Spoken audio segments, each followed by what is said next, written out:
নমস্কার বন্ধুরা, south with Dipanjan চ্যানেলে আপনাদের সকলকে স্বাগত জানাই। আপনারা শুনছেন শ্রীমকথিত শ্রী শ্রী রামকৃষ্ণ কথামৃত ৩৬তম পর্ব নিয়ে আপনাদের কাছে চলে এসেছি। চলুন আজকের পর্বটি শুরু করা যাক।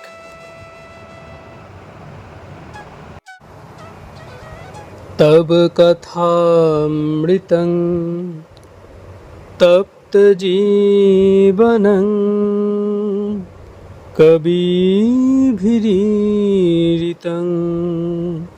কল্মষাপহম শ্রবণমঙ্গলং শ্রীমদাততং ভুবি গৃণন্তি যে ভুরিদা জনা। যোগ দূরবীন, পাতিব্রত্য ধর্ম ও শ্রীরামকৃষ্ণ। মাস্টার, মনের দ্বারা প্রত্যক্ষ যে সহজে হয় না এ কথা একটু পরে আছে। বলেছে প্রত্যক্ষ করতে দূরবীন চাই। ওই দূরবীনের নাম যোগ। তারপর যেমন গীতায় আছে, বলেছে যোগ ৩ রকম: জ্ঞান যোগ, কর্মযোগ, ভক্তিযোগ। এই যোগ দূরবীন দিয়ে ঈশ্বরকে দেখা যায়। শ্রীরামকৃষ্ণ: এ খুব ভালো কথা, গীতার কথা। মাস্টার, শেষে দেবী চৌধুরানীর স্বামীর সঙ্গে দেখা হলো। স্বামীর উপর খুব ভক্তি। স্বামীকে বললে, তুমি আমার দেবতা, আমি অন্য দেবতার অর্চনা করিতে শিখিতেছিলাম, শিখিতে পারি নাই। তুমি সব দেবতার স্থান অধিকার করিয়াছ।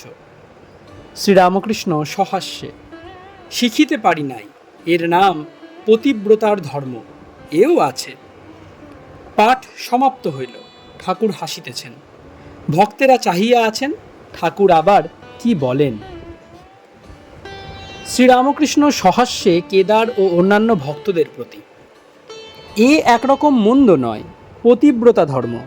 প্রতিমায় ঈশ্বরের পূজা হয়, আর জীবন্ত মানুষে কি হয় না? তিনি মানুষ হয়ে লীলা করছেন। পূর্বকথা: ঠাকুরের ব্রহ্মজ্ঞানের অবস্থা ও সর্বভূতে ঈশ্বর দর্শন। কি অবস্থা গেছে! হরগৌরী ভাবে কতদিন ছিলুম, আবার কতদিন রাধাকৃষ্ণ ভাবে, কখনো সীতারামের ভাবে। রাধার ভাবে কৃষ্ণ কৃষ্ণ করতুম, সীতার ভাবে রাম রাম করতুম। তবে লীলাই শেষ নয়। এই সব ভাবের পর বললুম, মা, এসবে বিচ্ছেদ আছে। যার বিচ্ছেদ নাই এমন অবস্থা করে দাও। তাই কতদিন অখণ্ড সচ্চিদানন্দ এইভাবে রইলুম। ঠাকুরদের ছবি ঘর থেকে বার করে দিলুম। তাকে সর্বভূতে দর্শন করতে লাগলুম। পূজা উঠে গেল। এই বেলগাছ, বেলপাতা তুলতে আসতুম। একদিন পাতা ছিঁড়তে গিয়ে আঁশ খানিকটা উঠে এলো। দেখলাম গাছ চৈতন্যময়। মনে কষ্ট হলো। দূর্বা তুলতে গিয়ে দেখি আর সেরকম করে তুলতে পারিনে। তখন রোগ করে তুলতে গেলুম। আমি লেবু কাটতে পারি না।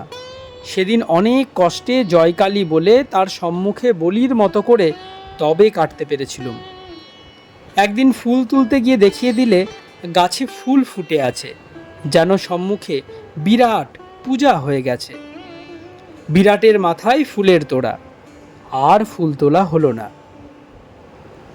তিনি মানুষ হয়েও লীলা করছেন। আমি দেখি সাক্ষাৎ নারায়ণ। কাঠ ঘষতে ঘষতে যেমন আগুন বেরোয়, ভক্তির জোর থাকলে মানুষেতেই ঈশ্বর দর্শন হয়। তেমন টোপ হলে বড় রুই কাতলা কপ করে খায়। প্রেমোন্মাদ হলে সর্বভূতে সাক্ষাৎকার হয়। গোপীরা সর্বভূতে শ্রীকৃষ্ণ দর্শন করেছিল, কৃষ্ণময় দেখেছিল, বলেছিল আমি কৃষ্ণ। তখন উন্মাদ অবস্থা। গাছ দেখে বলে এরা তপস্বী, শ্রীকৃষ্ণের ধ্যান করছে। তৃণ দেখে বলে শ্রীকৃষ্ণকে স্পর্শ করে ওই দেখো পৃথিবীর রোমাঞ্চ হয়েছে। পতিব্রতা ধর্ম, স্বামী দেবতা। তা হবে না কেন? প্রতিমায় পূজা হয়, আর জীবন্ত মানুষে কি হয় না? প্রতিমায় আবির্ভাব। মানুষে ঈশ্বর দর্শন কখন? নিত্যসিদ্ধ ও সংসার। প্রতিমায় আবির্ভাব হতে গেলে তিনটি জিনিসের দরকার। প্রথম, পূজারীর ভক্তি। দ্বিতীয়, প্রতিমা সুন্দর হওয়া চাই। তৃতীয়, গৃহস্বামীর ভক্তি। বৈষ্ণবচরণ বলেছিল, শেষে নরলীলাতেই মনটি কুড়িয়ে আসে। তবে একটি কথা আছে, তাকে সাক্ষাৎকার না করলে এরূপ লীলা দর্শন হয় না। সাক্ষাৎকারের লক্ষণ কি জানো? বালক স্বভাব হয়। কেন বালক স্বভাব হয়? ঈশ্বর নিজে বালক স্বভাব কি না? তাই যে তাকে দর্শন করে তারও বালক স্বভাব হয়ে যায়। ঈশ্বর দর্শনের উপায় তীব্র বৈরাগ্য ও তিনি আপনার বাপ এই বোধ, এই দর্শন হওয়া চাই। এখন তার সাক্ষাৎকার কেমন করে হয়? তীব্র বৈরাগ্য এমন হওয়া চাই যে বলবে, কি জগৎপিতা, আমি কি জগৎ ছাড়া? আমায় তুমি দয়া করবে না শালা। যে যাকে চিন্তা করে সে তার সত্তা পায়। শিব পূজা করে শিবের সত্তা পায়। একজন রামের ভক্ত রাত দিন হনুমানের চিন্তা করত, মনে করত আমি হনুমান হয়েছি। শেষে তার ধ্রুব বিশ্বাস হলো যে তার একটু ল্যাজও হয়েছে। শিব অংশে জ্ঞান হয়, বিষ্ণু অংশে ভক্তি হয়। যাদের শিব অংশ তাদের জ্ঞানীর স্বভাব, যাদের বিষ্ণু অংশ তাদের ভক্তের স্বভাব। চৈতন্যদেব অবতার, সামান্য জীব দুর্বল। মাস্টার, চৈতন্যদেব, তার তো আপনি বলেছিলেন জ্ঞান ও ভক্তি দুই ছিল। শ্রীরামকৃষ্ণ বিরক্ত হইয়া, তার আলাদা কথা, তিনি ঈশ্বরের অবতার, তার সঙ্গে জীবের অনেক তফাৎ। তার এমন বৈরাগ্য যে সার্বভৌম যখন জিহ্বায় চিনি ঢেলে দিলে চিনি হাওয়াতে ফরফর করে উড়ে গেল, ভিজল না, সর্বদাই সমাধিস্থ। কত বড় কামজয়ী!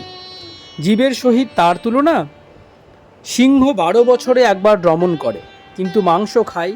চড়ুই কাকড় খায়, কিন্তু রাত দিনই রমণ করে। তেমনি অবতার আর জীব। জীব কাম ত্যাগ করে, আবার একদিন হয়তো রমণ হয়ে গেল, সামলাতে পারে না। মাস্টারের প্রতি লজ্জা কেন? যার হয় সে লোক পোক দেখে। লজ্জা ঘৃণা ভয় তিন থাকতে নয়, এসব পাশ অষ্টপাশ আছে না। যে নিত্যসিদ্ধ তার আবার সংসারে ভয় কি? ছক বাঁধা খেলা, আবার ফেললে কি হয়? ছক বাঁধা খেলাতে এ ভয় থাকে না। যে নিত্যসিদ্ধ সে মনে করলে সংসারেও থাকতে পারে। কেউ কেউ 2 তলোয়ার নিয়ে খেলতে পারে, এমন খেলোয়াড় যে ঢিল পড়লে তলোয়ারে লেগে ঠিকরে যায়। দর্শনের উপায় যোগ, যোগীর লক্ষণ ভক্ত। মহাশয়, কি অবস্থায় ঈশ্বরকে দর্শন পাওয়া যায়? শ্রীরামকৃষ্ণ, মন সব কুড়িয়ে না আনলে কি হয়? ভাগবতে সুখদেবের কথা আছে, পথে যাচ্ছে যেন সঙ্গীন চড়ান, কোনো দিকে দৃষ্টি নাই, এক লক্ষ্য কেবল ভগবানের দিকে দৃষ্টি, এর নাম যোগ। চাতক কেবল মেঘের জল খায়। গঙ্গা, যমুনা, গোদাবরী আর সব নদী জলে পরিপূর্ণ, 7 সমুদ্র ভরপুর, তবু সে জল খাবে না। মেঘের জল পড়বে তবে খাবে। যার এরূপ যোগ হয়েছে তার ঈশ্বরের দর্শন হতে পারে। থিয়েটারে গেলে যতক্ষণ না পর্দা ওঠে ততক্ষণ লোকে বসে বসে নানা রকম গল্প করে, বাড়ির কথা, অফিসের কথা, স্কুলের কথা, এইসব। যেই পর্দা ওঠে অমনি কথাবার্তা সব বন্ধ। যা নাটক হচ্ছে এক দৃষ্টে তাই দেখতে থাকে।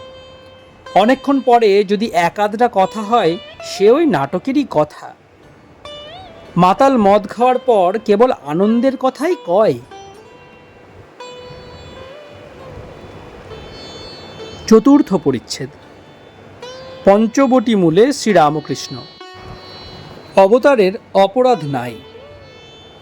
নিত্যগোপাল সামনে উপবিষ্ট, সর্বদা ভাবস্থ, মুখে কথা নাই। শ্রীরামকৃষ্ণ সহাস্যে, গোপাল, তুই কেবল চুপ করে থাকিস। নিত্য বালকের ন্যায়, আমি জানি না। শ্রীরামকৃষ্ণ, বুঝেছি, কিছু বলিস না কেন? অপরাধ? বটে বটে, জয় বিজয় নারায়ণের দাড়ি, সনক সনাতনাদি ঋষিদের ভিতরে যেতে বারণ করেছিল। সেই অপরাধে 3 বার এই সংসারে জন্মাতে হয়েছিল। শ্রীদাম গোলকে বিরজার দ্বারই ছিলেন। শ্রীমতী কৃষ্ণকে বিরজার মন্দিরে ধরবার জন্য তার দ্বারে গিয়েছিলেন আর ভিতরে ঢুকতে চেয়েছিলেন। শ্রীদাম ঢুকতে দেয় নাই। তাই শ্রীমতী শাপ দিলেন, তুই মর্তে অসুর হয়ে জন্মাগে যা। শ্রীদামও শাপ দিচ্ছিল। সকলের ঈষৎ হাস্য। কিন্তু একটি কথা আছে, ছেলে যদি বাপের হাত ধরে তাহলে খানায় পড়লেও পড়তে পারে, কিন্তু বাপ যার হাত ধরে থাকে তার ভয় কি? শ্রীদামের কথা ব্রহ্মবৈবর্ত পুরাণে লেখা আছে। কেদার চাটুর্যে এখন ঢাকায় থাকেন। তিনি সরকারি কর্ম করেন। আগে কর্মস্থল কলিকাতায় ছিল, এখন ঢাকায়। তিনি ঠাকুরের পরম ভক্ত। ঢাকায় অনেকগুলি ভক্তের সঙ্গ হইয়াছে। সেই সকল ভক্তেরা তার কাছে সর্বদা আসেন ও উপদেশ গ্রহণ করেন।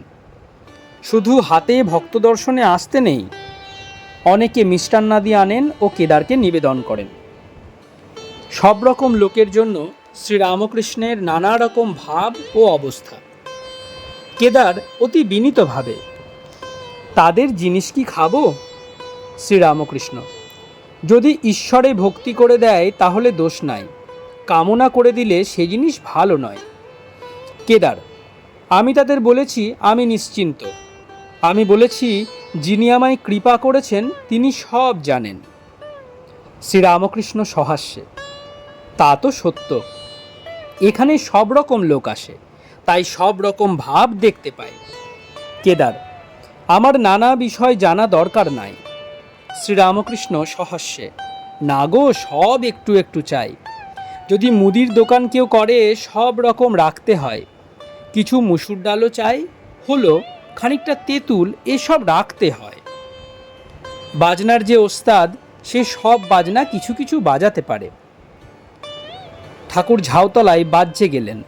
একটি ভক্ত গাড়ু লইয়া সেইখানে রাখিয়া আসিলেন। ভক্তেরা এদিক ওদিক বেড়াইতেছেন। কেহ বা ঠাকুরের ঘরের দিকে গমন করিলেন, কেহ কেহ পঞ্চবটিতে ফিরিয়া আসিতেছেন। ঠাকুর সেখানে আসিয়া বলিলেন, 2-3 বার বাজ্যে গেলুম। মল্লিকের বাড়ি খাওয়া ঘোর বিষয়ী, পেট গরম হয়েছে। সমাধিস্থ পুরুষের পানের ডিবে স্মরণ। ঠাকুরের পানের ডিবে পঞ্চবটির চাতালে এখনো পড়িয়া রহিয়াছে। আরও 2-1টি জিনিস। শ্রীরামকৃষ্ণ মাস্টারকে বললেন, ওই ডিবে আর কি কি আছে ঘরে আনো। এই বলিয়া ঠাকুর শ্রীরামকৃষ্ণ নিজের ঘরের দিকে দক্ষিণাস্য হইয়া যাইতে লাগিলেন। ভক্তেরা সঙ্গে সঙ্গে পশ্চাতে আসিতেছেন। কাহারও হাতে পানর ডিবে, কাহারও হাতে গাড়ু ইত্যাদি। ঠাকুর মধ্যাহ্নের পর একটু বিশ্রাম করিয়াছেন। 2-4টি ভক্ত আসিয়া বসিলেন। ঠাকুর ছোট খাটটিতে একটি ছোট তাকিয়া হেলান দিয়া বসিয়া আছেন। একজন ভক্ত জিজ্ঞাসা করিলেন, জ্ঞানীয় ভক্তের ভাব একাধারে কি হয়? সাধনা চায়। মহাশয়, জ্ঞানে কি ঈশ্বরের অ্যাট্রিবিউটস, গুণ জানা যায়? ঠাকুর বলিলেন, সে এ জ্ঞানে নয়। অমনি কি তাকে জানা যায়? সাধন করতে হয়, আর একটা কোনো ভাব আশ্রয় করতে হয়, দাস ভাব। ঋষিদের শান্ত ভাব ছিল। জ্ঞানীদের কি ভাব জানো? স্বরূপকে চিন্তা করো। একজন ভক্তের প্রতি সহাস্যে, তোমার কি? ভক্তটি চুপ করিয়া রহিলেন। শ্রীরামকৃষ্ণ সহাস্যে, তোমার 2 ভাব, স্বস্বরূপকে চিন্তা করাও বটে, আবার সেব্য সেবকেরও ভাব বটে। কেমন, ঠিক কি না? ভক্ত সহাস্যে ও কুণ্ঠিত ভাবে, আজ্ঞে হ্যাঁ। শ্রীরামকৃষ্ণ সহাস্যে, তাই হাজরা বলে তুমি মনের কথা সব বুঝতে পারো। ও ভাব খুব এগিয়ে গেলে হয়। প্রহ্লাদের হয়েছিল। কিন্তু ও ভাব সাধন করতে গেলে কর্ম চাই। একজন কুল গাছের কাঁটা টিপে ধরে আছে, হাত দিয়ে রক্ত দরদর করে পড়ছে, কিন্তু বলে আমার কিছু হয় নাই, লাগে নাই। জিজ্ঞাসা করলে বলে বেশ বেশ। এ কথা শুধু মুখে বললে কি হবে? ভাব সাধন করতে হয়। ভক্তেরা ঠাকুরের কথামৃত পান করিতেছেন। ত্রয়োবিংশ খণ্ড। দোলযাত্রা দিবসে শ্রীরামকৃষ্ণ দক্ষিণেশ্বরে ভক্ত সঙ্গে। প্রথম পরিচ্ছেদ। দোলযাত্রা দিবসে শ্রীরামকৃষ্ণ ও ভক্তিযোগ। আজ দোলযাত্রা, শ্রী শ্রী মহাপ্রভুর জন্মদিন। 19শে ফাল্গুন, পূর্ণিমা, রবিবার, 1 মার্চ 1885। শ্রীরামকৃষ্ণ ঘরের মধ্যে ছোট্ট খাটটিতে বসিয়া সমাধিস্থ। ভক্তেরা মেঝেতে বসিয়া আছেন, এক দৃষ্টে তাহাকে দেখিতেছেন। মহিমাচরণ, রামদত্ত, মনমোহন, নবাই চৈতন্য, নরেন্দ্র, মাস্টার প্রভৃতি অনেকে বসিয়া আছেন। ভক্তেরা এক দৃষ্টে দেখিতেছেন। সমাধি ভঙ্গ হইল। ভাবের পূর্ণ মাত্রা। ঠাকুর মহিমাচরণকে বলিতেছেন, বাবু, হরিভক্তির কথা। মহিমা আলোচনা করছেন। নারদ পঞ্চরাত্রে আছে। নারদ তপস্যা করেছিলেন, দৈববাণী হল, হরিকে যদি আরাধনা করা যায় তাহলে তপস্যার কি প্রয়োজন, আর হরিকে যদি না আরাধনা করা হয় তাহলেই বা তপস্যার কি প্রয়োজন। হরি যদি অন্তরে বাহিরে থাকেন তাহলেই বা তপস্যার কি প্রয়োজন, আর যদি অন্তরে বাহিরে না থাকেন তাহলেই বা তপস্যার কি প্রয়োজন। অতএব হে ব্রহ্মণ, বিরত হও বৎস, তপস্যার কি প্রয়োজন। জ্ঞান সিন্ধু শঙ্করের কাছে গমন করো। বৈষ্ণবেরা যে হরিভক্তির কথা বলে গেছেন, সেই সুপক্কা ভক্তি লাভ করো, লাভ করো। এই ভক্তি কাটারির দ্বারা ভবনিগড় ছেদন হবে। ঈশ্বরকোটি। শুকদেবের সমাধি ভঙ্গ। হনুমান, প্রহ্লাদ। শ্রীরামকৃষ্ণ। জীবকোটি ও ঈশ্বরকোটি। জীবকোটির ভক্তি বৈধি ভক্তি। এত উপাচারে পূজা করতে হবে, এত জপ করতে হবে, এত পুরস্চরণ করতে হবে। এই বৈধি ভক্তির পর জ্ঞান, তারপর লয়, এই লয়ের পর আর ফেরে না। ঈশ্বরকোটির আলাদা কথা। যেমন অনুলোম বিলোম। নেতি নেতি করে ছাদে পৌঁছে যখন দেখে ছাদও যে জিনিসে তৈরি, ইট, চুন, সুরকি, সিঁড়িও সেই জিনিসে তৈরি, তখন কখনো ছাদেও থাকতে পারে, আবার উঠানামাও করতে পারে। শুকদেব সমাধিস্থ ছিলেন। নির্বিকল্প সমাধি, জড় সমাধি। ঠাকুর নারদকে পাঠিয়ে দিলেন, পরীক্ষিতকে ভাগবত শোনাতে হবে। নারদ দেখলেন জড়ের ন্যায় শুকদেব বাহ্যশূন্য বসে আছেন। তখন বীণার সঙ্গে হরির রূপ 4 শ্লোকে বর্ণনা করতে লাগলেন। প্রথম শ্লোক বলতে বলতে শুকদেবের রোমাঞ্চ হল। ক্রমে অশ্রু অন্তর হৃদয় মধ্যে চিন্ময় রূপ দর্শন করতে লাগলেন। জড় সমাধির পর আবার রূপ দর্শনও হল। শুকদেব ঈশ্বরকোটি। হনুমান সাকার নিরাকার সাক্ষাৎকার করে রাম মূর্তিতে নিষ্ঠা করে থাকল। চিদঘন আনন্দের মূর্তি, সে রাম মূর্তি। প্রহ্লাদ কখন দেখতেন সোহম, আবার কখনো দেখতেন এবং দাসও ভাবে থাকতেন। ভক্তি না নিলে কি নিয়ে থাকে, তাই সেব্য সেবক ভাব আশ্রয় করতে হয়। তুমি প্রভু, আমি দাস। হরিরস আস্বাদন করবার জন্য। রস রসিকের ভাব। হে ঈশ্বর, তুমি রস, আমি রসিক। ভক্তির আমি, বিদ্যার আমি, বালকের আমি, এতে দোষ নাই। শঙ্করাচার্য বিদ্যার আমি রেখেছিলেন লোক শিক্ষা দিবার জন্য। বালকের আমির আঁট নাই। বালক গুণাতীত, কোনো গুণের বশ নয়। এই রাগ করলে আবার কোথাও কিছু নাই, এই খেলাঘর করলে আবার ভুলে গেল। এই খেলুড়েদের ভালোবাসছে, আবার কিছুদিন তাদের না দেখলে তো সব ভুলে গেল। বালক সত্য রজ তম কোনো গুণের বশ নয়। তুমি ঠাকুর, আমি ভক্ত, এটি ভক্তের ভাব। এ আমি ভক্তির আমি। কেন ভক্তির আমি রাখে, তার মানে আছে, আমি তো যাবার নয়, তবে থাকশালা দাস আমি ভক্তের আমি হয়ে। হাজার বিচার করো, আমি যাই না। আমি রূপ কুম্ভ। ব্রহ্ম যেন সমুদ্র, জলে জল। কুম্ভের ভিতরে বাহিরে জল, জলে জল। তবু কুম্ভ তো আছে, ওইটি ভক্তের আমির স্বরূপ। যতক্ষণ কুম্ভ আছে, আমি তুমি আছে। তুমি ঠাকুর, আমি ভক্ত, তুমি প্রভু, আমি দাস, এও আছে। হাজার বিচার করো, এ ছাড়বার জো নাই। কুম্ভ না থাকলে তখন সে এক কথা। দ্বিতীয় পরিচ্ছেদ। ঠাকুর শ্রী রামকৃষ্ণ ও তাহার নরেন্দ্রকে সন্ন্যাসের উপদেশ।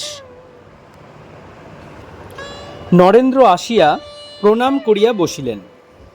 শ্রীরামকৃষ্ণ নরেন্দ্রর সঙ্গে কথা কহিতেছেন। কথা কহিতে কহিতে মেজেতে আসিয়া বসিলেন। মেজেতে মাদুর পাতা। এতক্ষণে ঘর লোকে পরিপূর্ণ হইয়াছে। ভক্তেরাও আছেন, বাহিরের লোকও আসিয়াছেন। শ্রীরামকৃষ্ণ নরেন্দ্রর প্রতি, ভালো আছিস?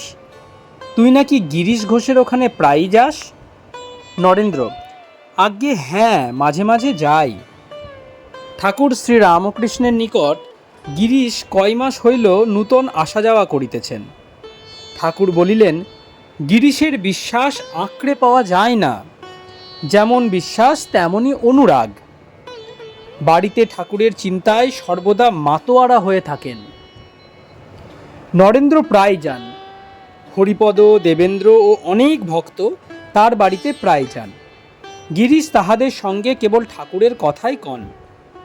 গিরিশ সংসারে থাকেন, কিন্তু ঠাকুর দেখিতেছেন নরেন্দ্র সংসারে থাকিবেন না, কামিনী কাঞ্চন ত্যাগ করিবেন। ঠাকুর নরেন্দ্রের সহিত কথা কহিতেছেন। শ্রীরামকৃষ্ণ, তুই গিরিশ ঘোষের ওখানে বেশি যাস? সন্ন্যাসের অধিকারী, কৌমার বৈরাগ্য। গিরিশ কোন থাকের? রাবণ ও অসুরদের প্রকৃতিতে যোগ ও ভোগ। কিন্তু রসুনের বাটি যত ধোও না কেন, গন্ধ একটু থাকবেই।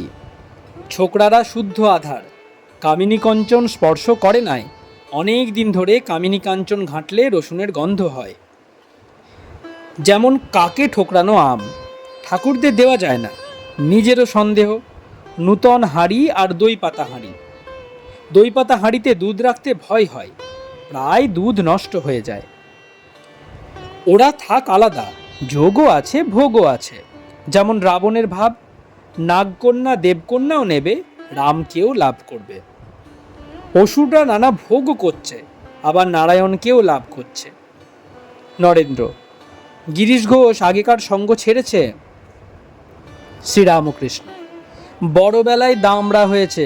আমি বর্ধমানে দেখেছিলাম একটা দামড়া গায়ে গরুর কাছে যেতে দেখে আমি জিজ্ঞেস করলুম, এ কি হলো? এ তো দামড়া। তখন গাড়োয়ান বললে, মশাই, এ বেশি বয়সে দামড়া হয়েছিল, তাই আগেকার সংস্কার যায় নাই। এক জায়গায় সন্ন্যাসীরা বসে আছে। একটা স্ত্রীলোক সেইখান দিয়ে চলে যাচ্ছে। সকলেই ঈশ্বর চিন্তা করছে। একজন আর চোখে চেয়ে দেখলে। সে 3টি ছেলে হওয়ার পর সন্ন্যাসী হয়েছিল। একটি বাটিতে যদি রসুন গোলা যায়, রসুনের গন্ধ কি যায়? বাবুই গাছে কি আম হয়? হতে পারে সিদ্ধায় তেমন থাকলে বাবুই গাছেও আম হয়। সে সিদ্ধায় কি সকলের হয়? সংসারী লোকের অবসর কই? একজন একটি ভাগবতের পণ্ডিত চেয়েছিল। তার বন্ধু বললে, একটি উত্তম ভাগবতের পণ্ডিত আছে, কিন্তু তার একটু গোল আছে। তার নিজের অনেক চাষবাস দেখতে হয়। 4খানা লাঙ্গল, 8টা হেলে গরু, সর্বদা তদারক করতে হয়। অবসর নাই। যার পণ্ডিতের দরকার সে বললে, আমার এমন ভাগবতের পণ্ডিতের দরকার নাই যার অবসর নাই। লাঙ্গল হেলে গরুওয়ালা ভাগবত পণ্ডিত আমি খুঁজছি না। আমি এমন পণ্ডিত চাই যে আমাকে ভাগবত শোনাতে পারে। এক রাজা রোজ ভাগবত শুনত। পণ্ডিত পড়া শেষ হলে রাজাকে বলতো, রাজা বুঝেছ?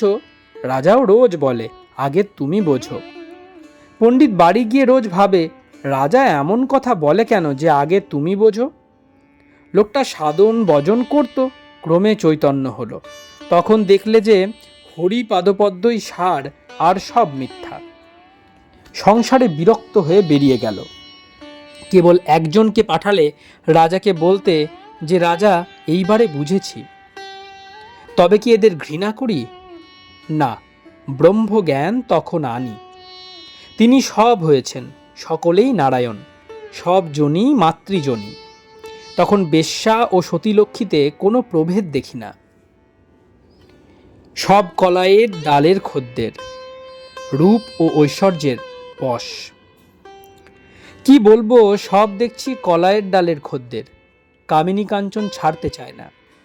লোকে মেয়ে মানুষের রূপে ভুলে যায়, টাকা ঐশ্বর্য দেখলে ভুলে যায়, কিন্তু ঈশ্বরের রূপ দর্শন করলে ব্রহ্মপদ তুচ্ছ হয়। রাবণকে একজন বলেছিল, তুমি সব রূপ ধরে সীতার কাছে যাও, রাম রূপ ধরো না কেন? রাবণ বললে, রামরূপ হৃদয়ে একবার দেখলে রম্ভা তিলোত্তমা এদের চিতার ভস্য বলে বোধ হয়। ব্রহ্মপদ তুচ্ছ হয়, পরস্ত্রীর কথা তো দূরে থাক। সব কলাইয়ের ডালের খদ্দের।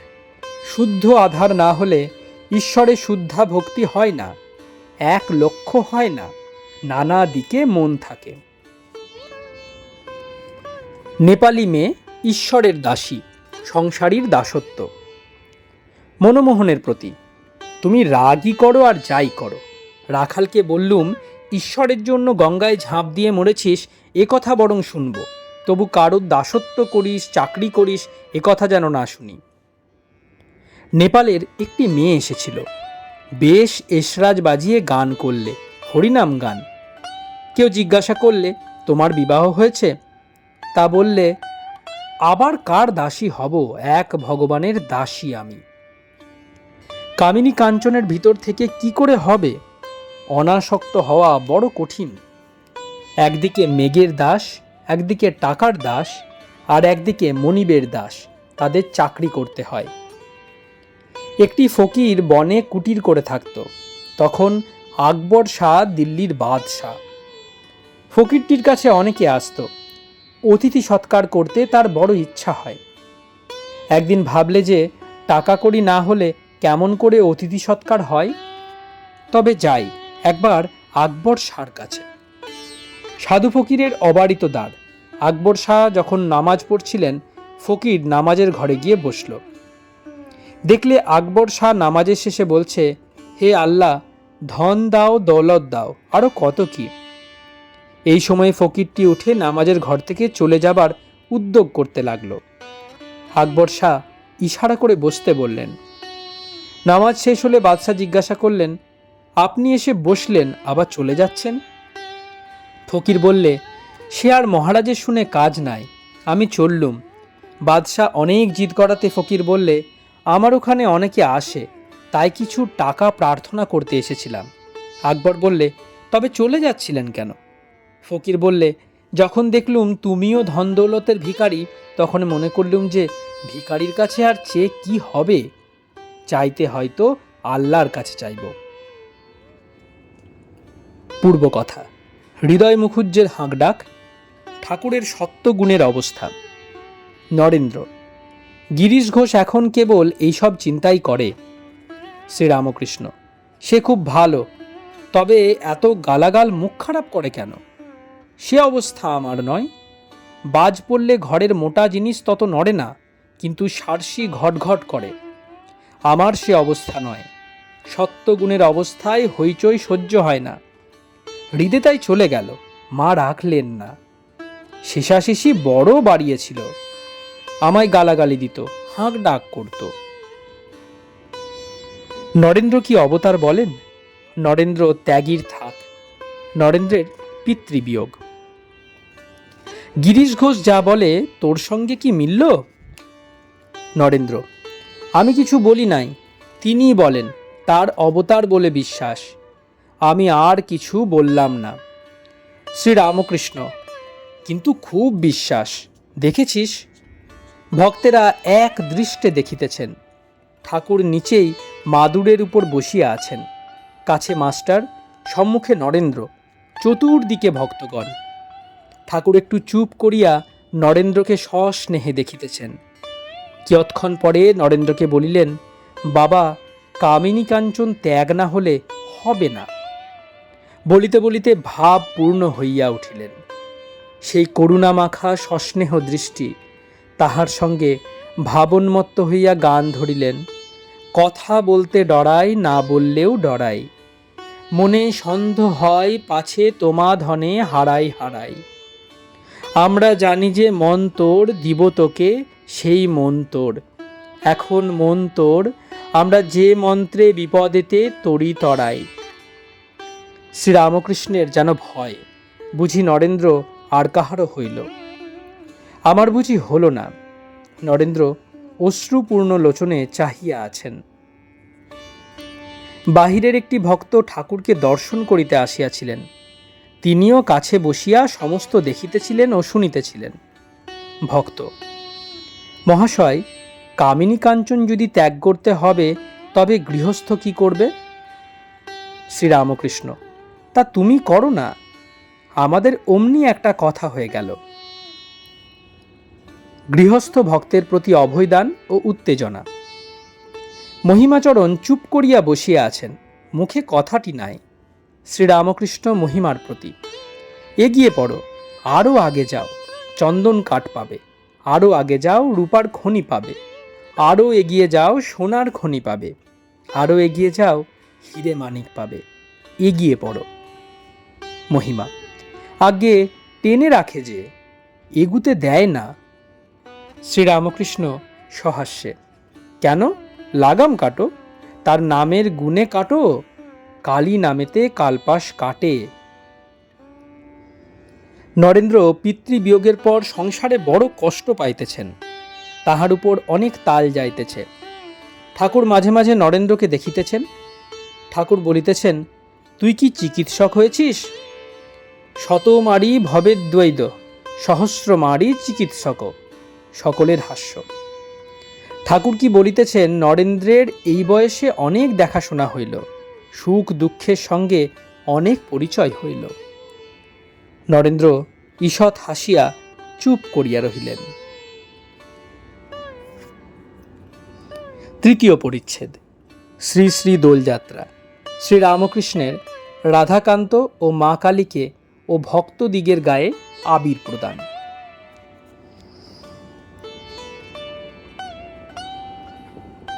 নবাই চৈতন্য গান গাইতেছেন, ভক্তেরা সকলেই বসিয়া আছেন। ঠাকুর ছোট খাটটিতে বসিয়াছিলেন, হঠাৎ উঠিলেন, ঘরের বাহিরে গেলেন। ভক্তেরা সকলে বসিয়া রহিলেন, গান চলিতে লাগিল। মাস্টার ঠাকুরের সঙ্গে সঙ্গে গেলেন। ঠাকুর পাকা উঠান দিয়া কালীঘরের দিকে যাইতেছেন। রাধাকান্তের মন্দিরে আগে প্রবেশ করিলেন, ভূমিষ্ঠ হইয়া প্রণাম করিলেন। তাহার প্রণাম দেখিয়া মাস্টারও প্রণাম করিলেন। ঠাকুরের সম্মুখের থালায় আবির ছিল। আজ শ্রী শ্রী দোল যাত্রা। ঠাকুর শ্রীরামকৃষ্ণ তাহা ভুলেন নাই। থালার ফাগ লইয়া শ্রী শ্রী রাধাশ্যামকে দিলেন, আবার প্রণাম করিলেন। এইবার কালীঘরে যাইতেছেন। প্রথম 7টি ধাপ ছাড়াইয়া চাতালে দাঁড়াইলেন। মাকে দর্শন করিয়া ভিতরে প্রবেশ করিলেন। মাকে আবির দিলেন। প্রণাম করিয়া কালীঘর হইতে চলিয়া আসিতেছেন। কালীঘরের সম্মুখের চাতালে দাঁড়াইয়া মাস্টারকে বলিতেছেন, বাবুরামকে আনলে না কেন? ঠাকুর আবার পাকা উঠান দিয়া যাইতেছেন। সঙ্গে মাস্টার ও আরেকজন আবিরের থালা হাতে করিয়া আসিতেছেন। ঘরে প্রবেশ করিয়া সব পটকে ফাঁক দিলেন, 2-1টি পট ছাড়া, নিজের ফটোগ্রাফ ও যীশুখ্রিস্টের ছবি। এইবার বারান্দায় আসিলেন। নরেন্দ্র ঘরে ঢুকিতে বারান্দায় বসিয়া আছেন, কোনো কোনো ভক্তের সহিত কথা কহিতেছেন।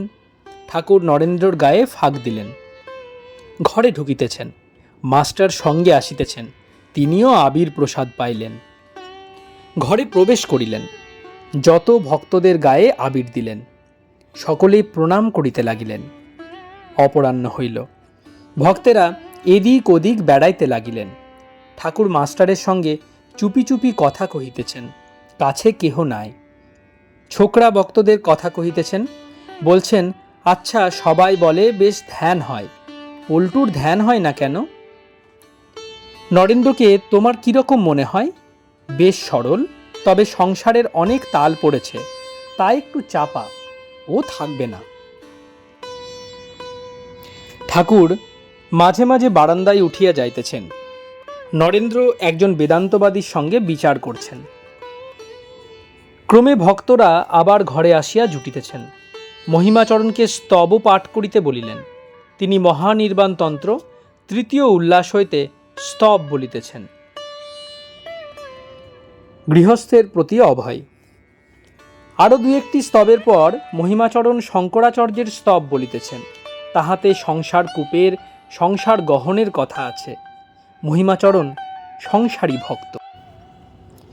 হে চন্দ্রচূড় মদনান্তক শূলপানে, স্থান ও গিরিশ গিরিজেশ মহেশ শম্ভ, ভূতেশ ভীত ভয় সুদন মামনাথং, সংসার দুঃখ গহনার জগদ্দীশ রক্ষ। হে পার্বতী হৃদয় বল্লভ চন্দ্রমৌলে, ভূতাদীপ প্রমথনাথ গিরিশ জাপ। হে বামদেব ভবরুদ্র পিনাকপানে, সংসার দুঃখ গহনার জগদ্দীশ রক্ষ ইত্যাদি। শ্রীরামকৃষ্ণ মহিমার প্রতি। সংসার কূপ, সংসার গহন কেন বলো? ও প্রথম প্রথম বলতে হয়, তাকে ধরলে আর ভয় কি? তখন এই সংসার মজার কুটি, আমি খাই দাই আর মজা লুটি। জনক রাজা মহাতেজা, তার কিসে ছিল ত্রুটি? সে যে এদিক ওদিক দুদিক রেখে খেয়েছিল দুধের বাটি। কি ভয়, তাকে ধরো। কাঁটাবন হলেই বা, জুতো পায়ে দিয়ে কাঁটাবনে চলে যাও, কিসের ভয়?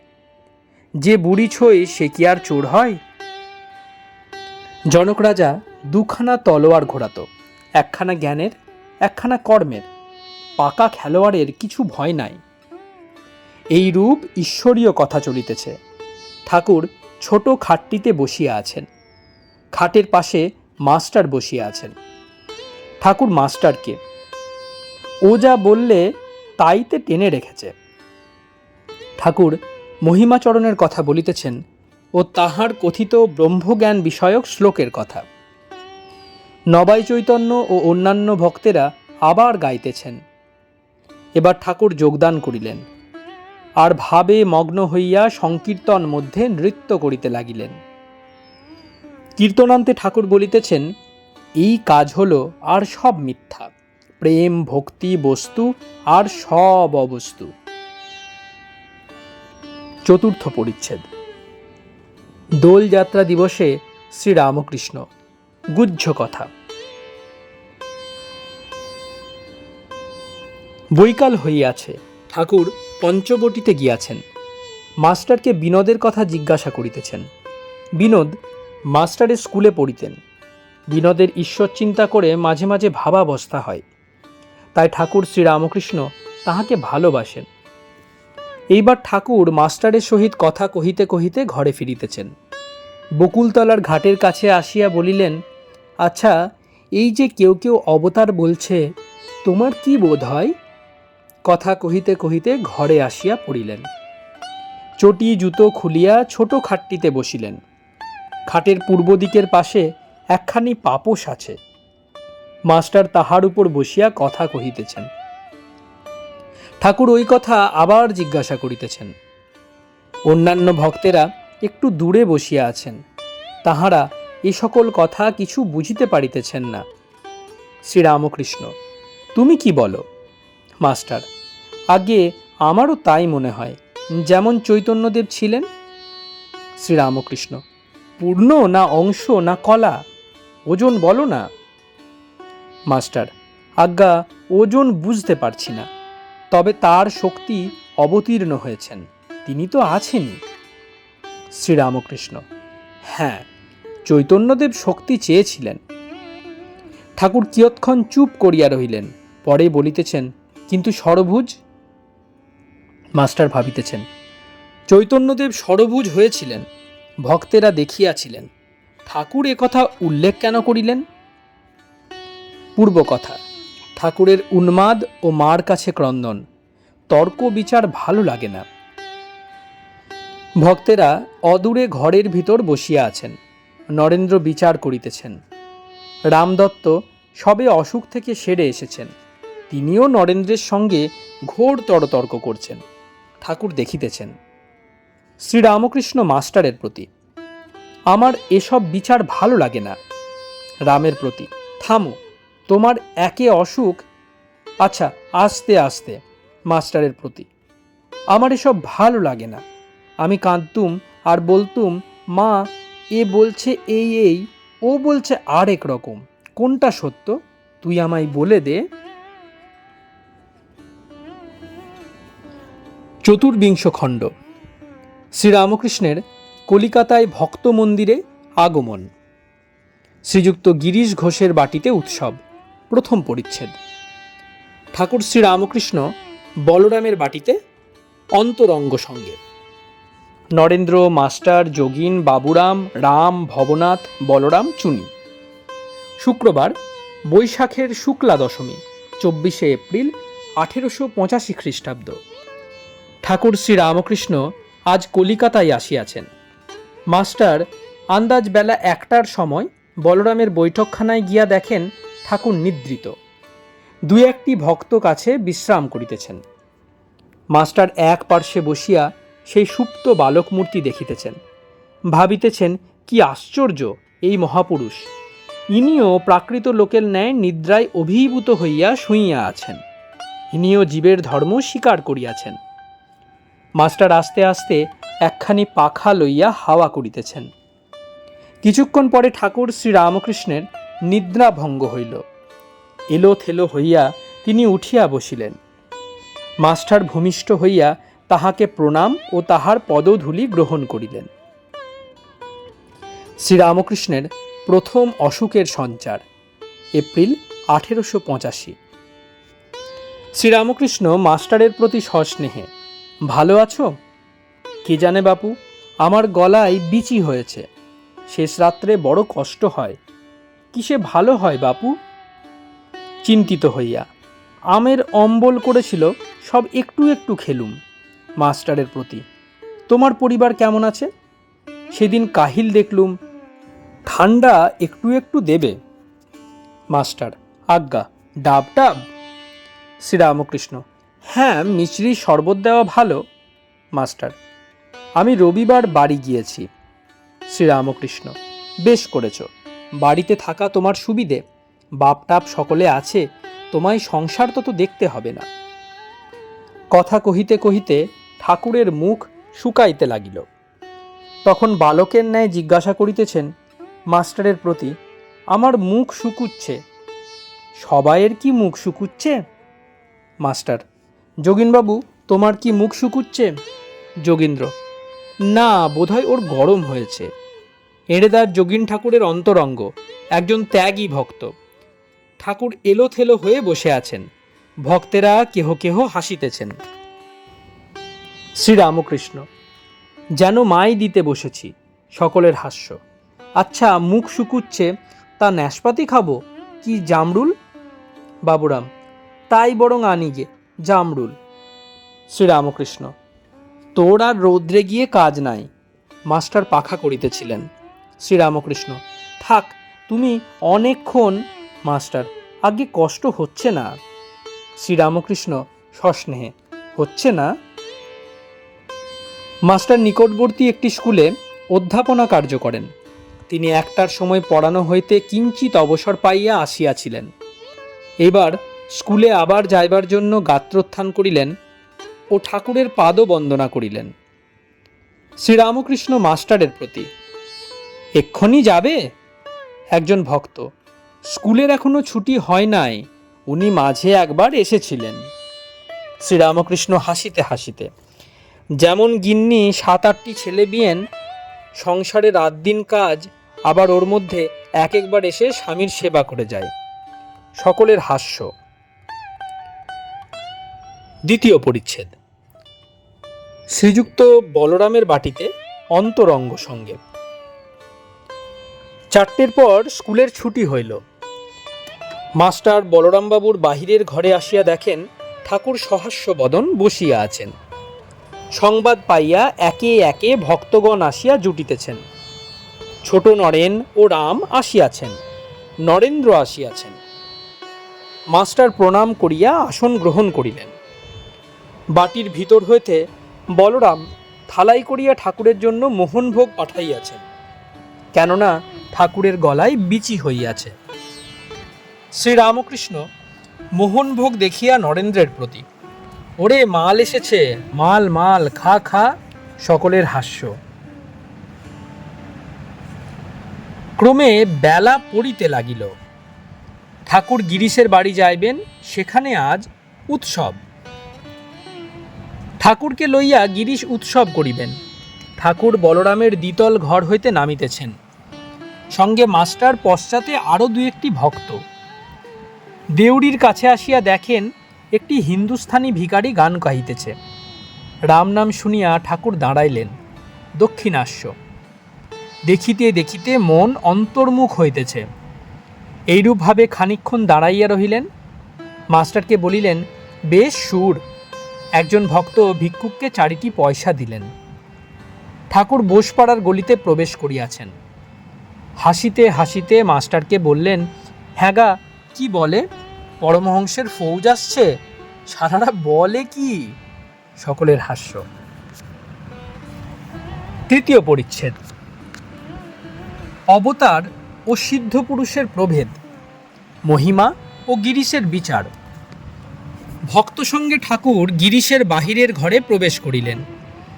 গিরিশ অনেকগুলি ভক্তকে নিমন্ত্রণ করিয়াছিলেন, তাহারা অনেকেই সমবেত হইয়াছেন। ঠাকুর আসিয়াছেন শুনিয়া সকলে দণ্ডায়মান হইয়া রহিলেন। ঠাকুর সহাস্য বদনে আসন গ্রহণ করিলেন। ভক্তেরাও সকলে বসিলেন।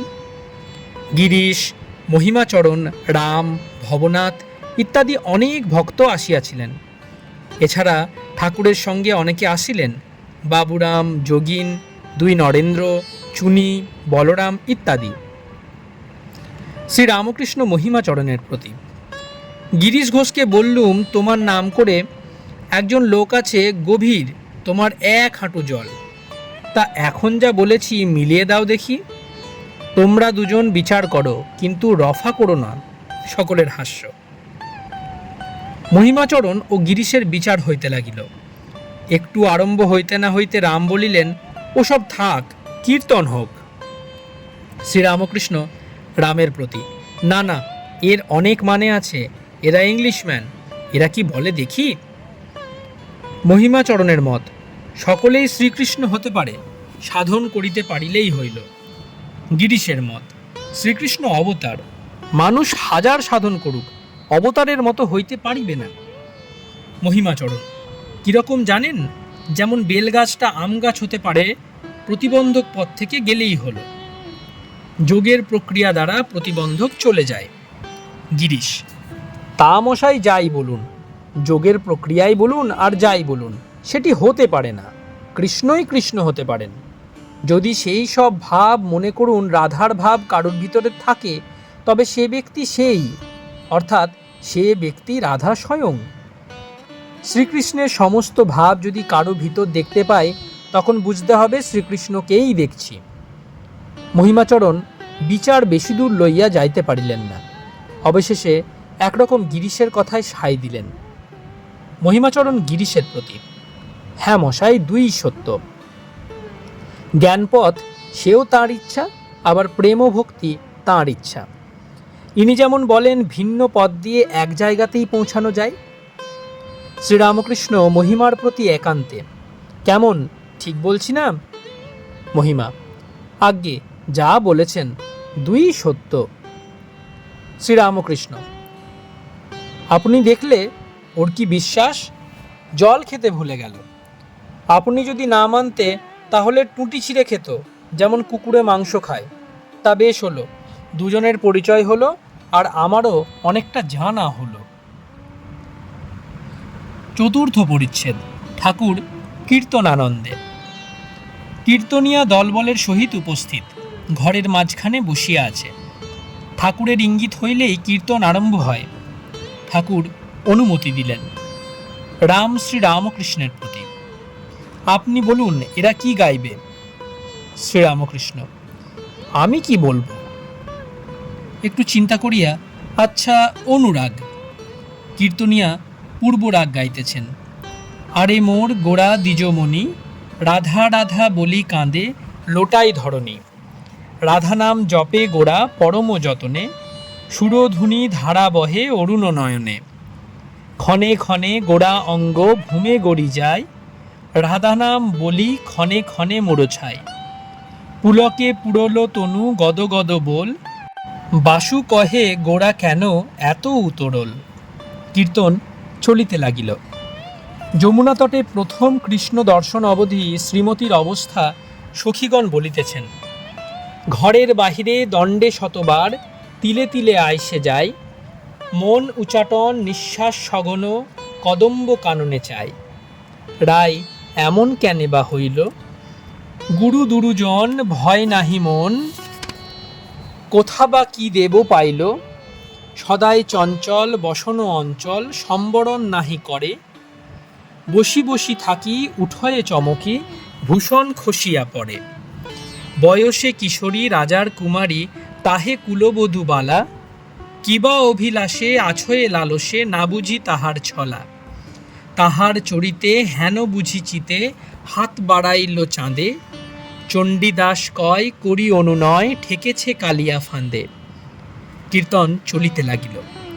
শ্রীমতীকে সখীগণ বলিতেছেন, কহ কহ সুবদনী রাধে, কি তোর হইল বিহাদে, কেন তোরে আনমন দেখি, কাহে নখে ক্ষিতি তলে লিখি, হেমকান্তি ঝামর হইল, রাঙ্গাবাস খসিয়া পড়িল, আখি যুগ অরুণ হইল, মুখপদ্ম শুকাইয়া গেল, এমন হইল কি লাগিয়া, না কহিলে ফাটি যায় হিয়া, এত শুনি কহে ধনী রায়, শ্রী যদুনন্দন মুখ চায়। কীর্তনিয়া আবার গাইল। শ্রীমতী বংশীধ্বনি শুনিয়া পাগলের ন্যায় হইয়াছেন। সখীগণের প্রতি শ্রীমতীর উক্তি, কদম্বের বনে থাকে কোন জনে, কেমনে শবদ আসি, একই আচম্বিতে শ্রাবণের পথে মরমে রহল পশি, সান্ধ্যায়ে মরমে ঘুচাইয়া ধরমে করিল পাগল পাড়া, চিত স্থির নহে সুয়াস বারোহে নয়নে বহয়ে ধারা, কি জানি কেমন সেই কোন জন এমন শবদ করে, না দেখি তাহারে হৃদয় বিদরে রহিতে না পারি ঘরে, পড়ানো না ধরে কনকন করে রহে দর্শন আসে, যবহু দেখিবে পড়ানো পাইবে কহয়ে উদ্ধব দাসে। গান চলিতে লাগিল। শ্রীমতীর কৃষ্ণ দর্শন জন্য প্রাণ ব্যাকুল হইয়াছে। শ্রীমতী বলিতেছেন, পহিলে শুনিনু অপরূপ ধ্বনি কদম্ব কানন হইতে, তারপর দিনে ভাটের বর্ণনে শুনি চমকিত চিতে, আর একদিন মোর প্রাণসখী কহিলে যাহার নাম, আহা সকল মাধুর্যময় কৃষ্ণ নাম, গুণীগণ গানে শুনিনু শ্রবণে তাহার এ গুণগ্রাম, সহজে অবলা তাহে কুলবালা গুরুজন জ্বালা ঘরে, সেহেন নাগরে আরতি বারোয়ে কেমনে পড়ানো ধরে, ভাবিয়া চিন্তিয়া মনে দড়াইনু পড়ানো রহিবার নয়, কহত উপায় কইছে মিলয়ে দাস উদ্ধবে কয়, আহা সকল মাধুর্যময় কৃষ্ণ নাম। এ কথা শুনিয়া ঠাকুর আর বসিতে পারিলেন না, একেবারে বাহ্য শূন্য দণ্ডায়মান সমাধিস্থ। ডান দিকে ছোট নরেন দাঁড়াইয়া একটু প্রকৃতস্থ হইয়া মধুর কণ্ঠে কৃষ্ণ কৃষ্ণ এই কথা শাশ্রু নয়নে বলিতেছেন। ক্রমে পুনর্বার আসন গ্রহণ করিলেন। কীর্তনিয়া আবার গাইতেছেন। বিশাখা দৌড়িয়া গিয়া একখানি চিত্রপট আনিয়া শ্রীমতীর সম্মুখে ধরিলেন। চিত্রপটে সেই ভুবনরঞ্জন রূপ। শ্রীমতী পটদর্শনে বলিলেন, এই পটে যাকে দেখছি তাকে যমুনা তটে দেখা অবধি আমার এই দশা হয়েছে। কীর্তন শ্রীমতীর উক্তি, যে দেখেছি যমুনা তটে সেই দেখিয়েই চিত্রপটে, যার নাম কহিল বিশাখা সেই এই পটে আছে লেখা, যাহার মুরলী ধ্বনি সেই বটে এই রসিকমণি, আধুমুখে যার গুণগাথা দুতিমুখে শুনি যার কথা, এই মোর হরিয়াছে প্রাণ ইহা বিনে কেহ নহে আন, এত কহি মুরছি পরয়ে সখীগণ ধরিয়া তোলয়ে, পুনঃ কহে পাইয়া চেতনে কি দেখুন দেখাও সেজনে, সখীগণ করয়ে আশ্বাস ঘনে ঘনশ্যাম দাস। ঠাকুর আবার উঠিলেন, নরেন্দ্রাদি সাঙ্গপাঙ্গ লইয়া উচ্চ সংকীর্তন করিতেছেন। 1 যাদের হরি বলতে নয়ন ঝরে, তারা তারা দু ভাই এসেছে রে। যারা আপনি কেঁদে জগৎ কাঁদায়, যারা মার খেয়ে প্রেম যাচে, যারা ব্রজের কানাই বলায়, যারা ব্রজের মাখন চোর, যারা জাতির বিচার নাহি করে, যারা আপামরে কোল দেয়, যারা আপনি মেতে জগৎ মাতাই, যারা হরি হয়ে হরি বলে, যারা জগায় মাধায় উদ্ধারিল, যারা আপন পর নাহি বাছে, জীব তরাতে তারা দু ভাই এসেছে রে নিতাই গৌর। 2 নদে টলমল টলমল করে গৌর প্রেমের হিল্লোলে রে। ঠাকুর আবার সমাধিস্থ। ভাব উপশম হইলে আবার আসন গ্রহণ করিলেন। শ্রীরামকৃষ্ণ মাস্টারের প্রতি। কোন দিকে সুমুখ ফিরে বসেছিল এখন মনে নাই।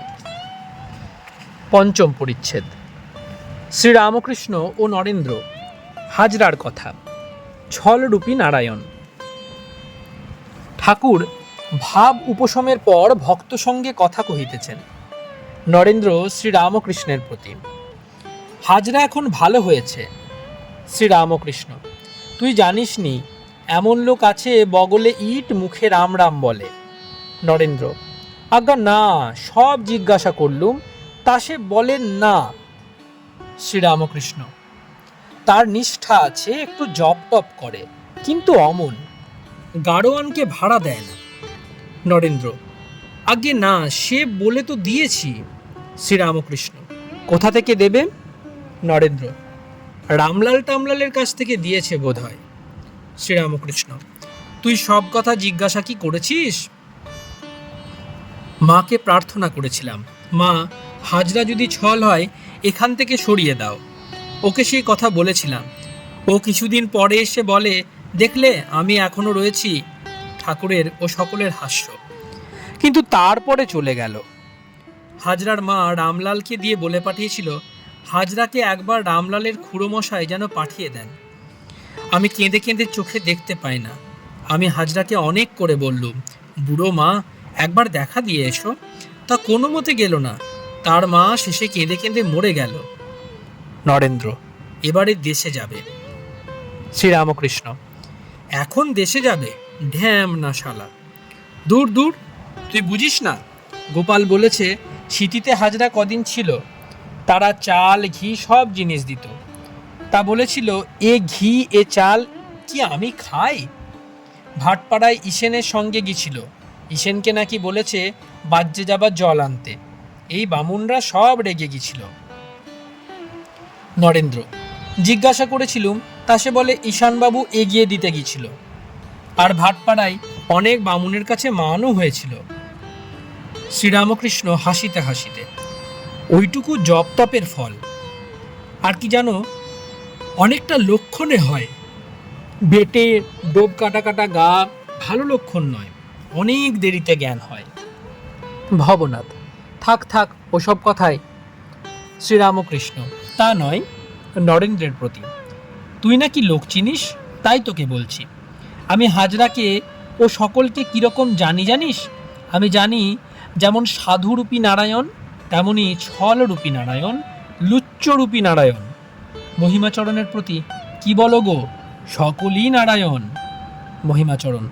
আজ্ঞা, সবই নারায়ণ। 6ষ্ঠ পরিচ্ছেদ। ঠাকুর শ্রীরামকৃষ্ণ ও গোপী প্রেম। গিরিশ। শ্রীরামকৃষ্ণের প্রতি। মহাশয়, একাঙ্গী প্রেম কাহাকে বলে? শ্রীরামকৃষ্ণ। একাঙ্গী কিনা ভালোবাসা এক দিক থেকে। যেমন জল হাঁসকে চাচ্ছে না, কিন্তু হাঁস জলকে ভালোবাসে। আবার আছে সাধারণী, সমঞ্জসা, সমর্থা। সাধারণী প্রেম নিজের সুখ চায়, তুমি সুখী হও আর না হও, যেমন চন্দ্রাবলীর ভাব।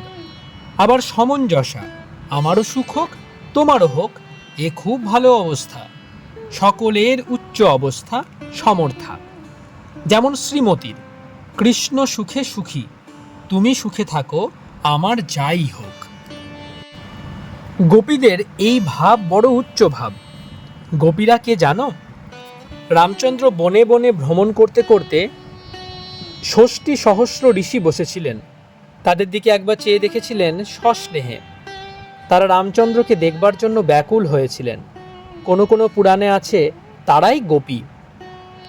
একজন ভক্ত: মহাশয়, অন্তরঙ্গ কাহাকে বলে?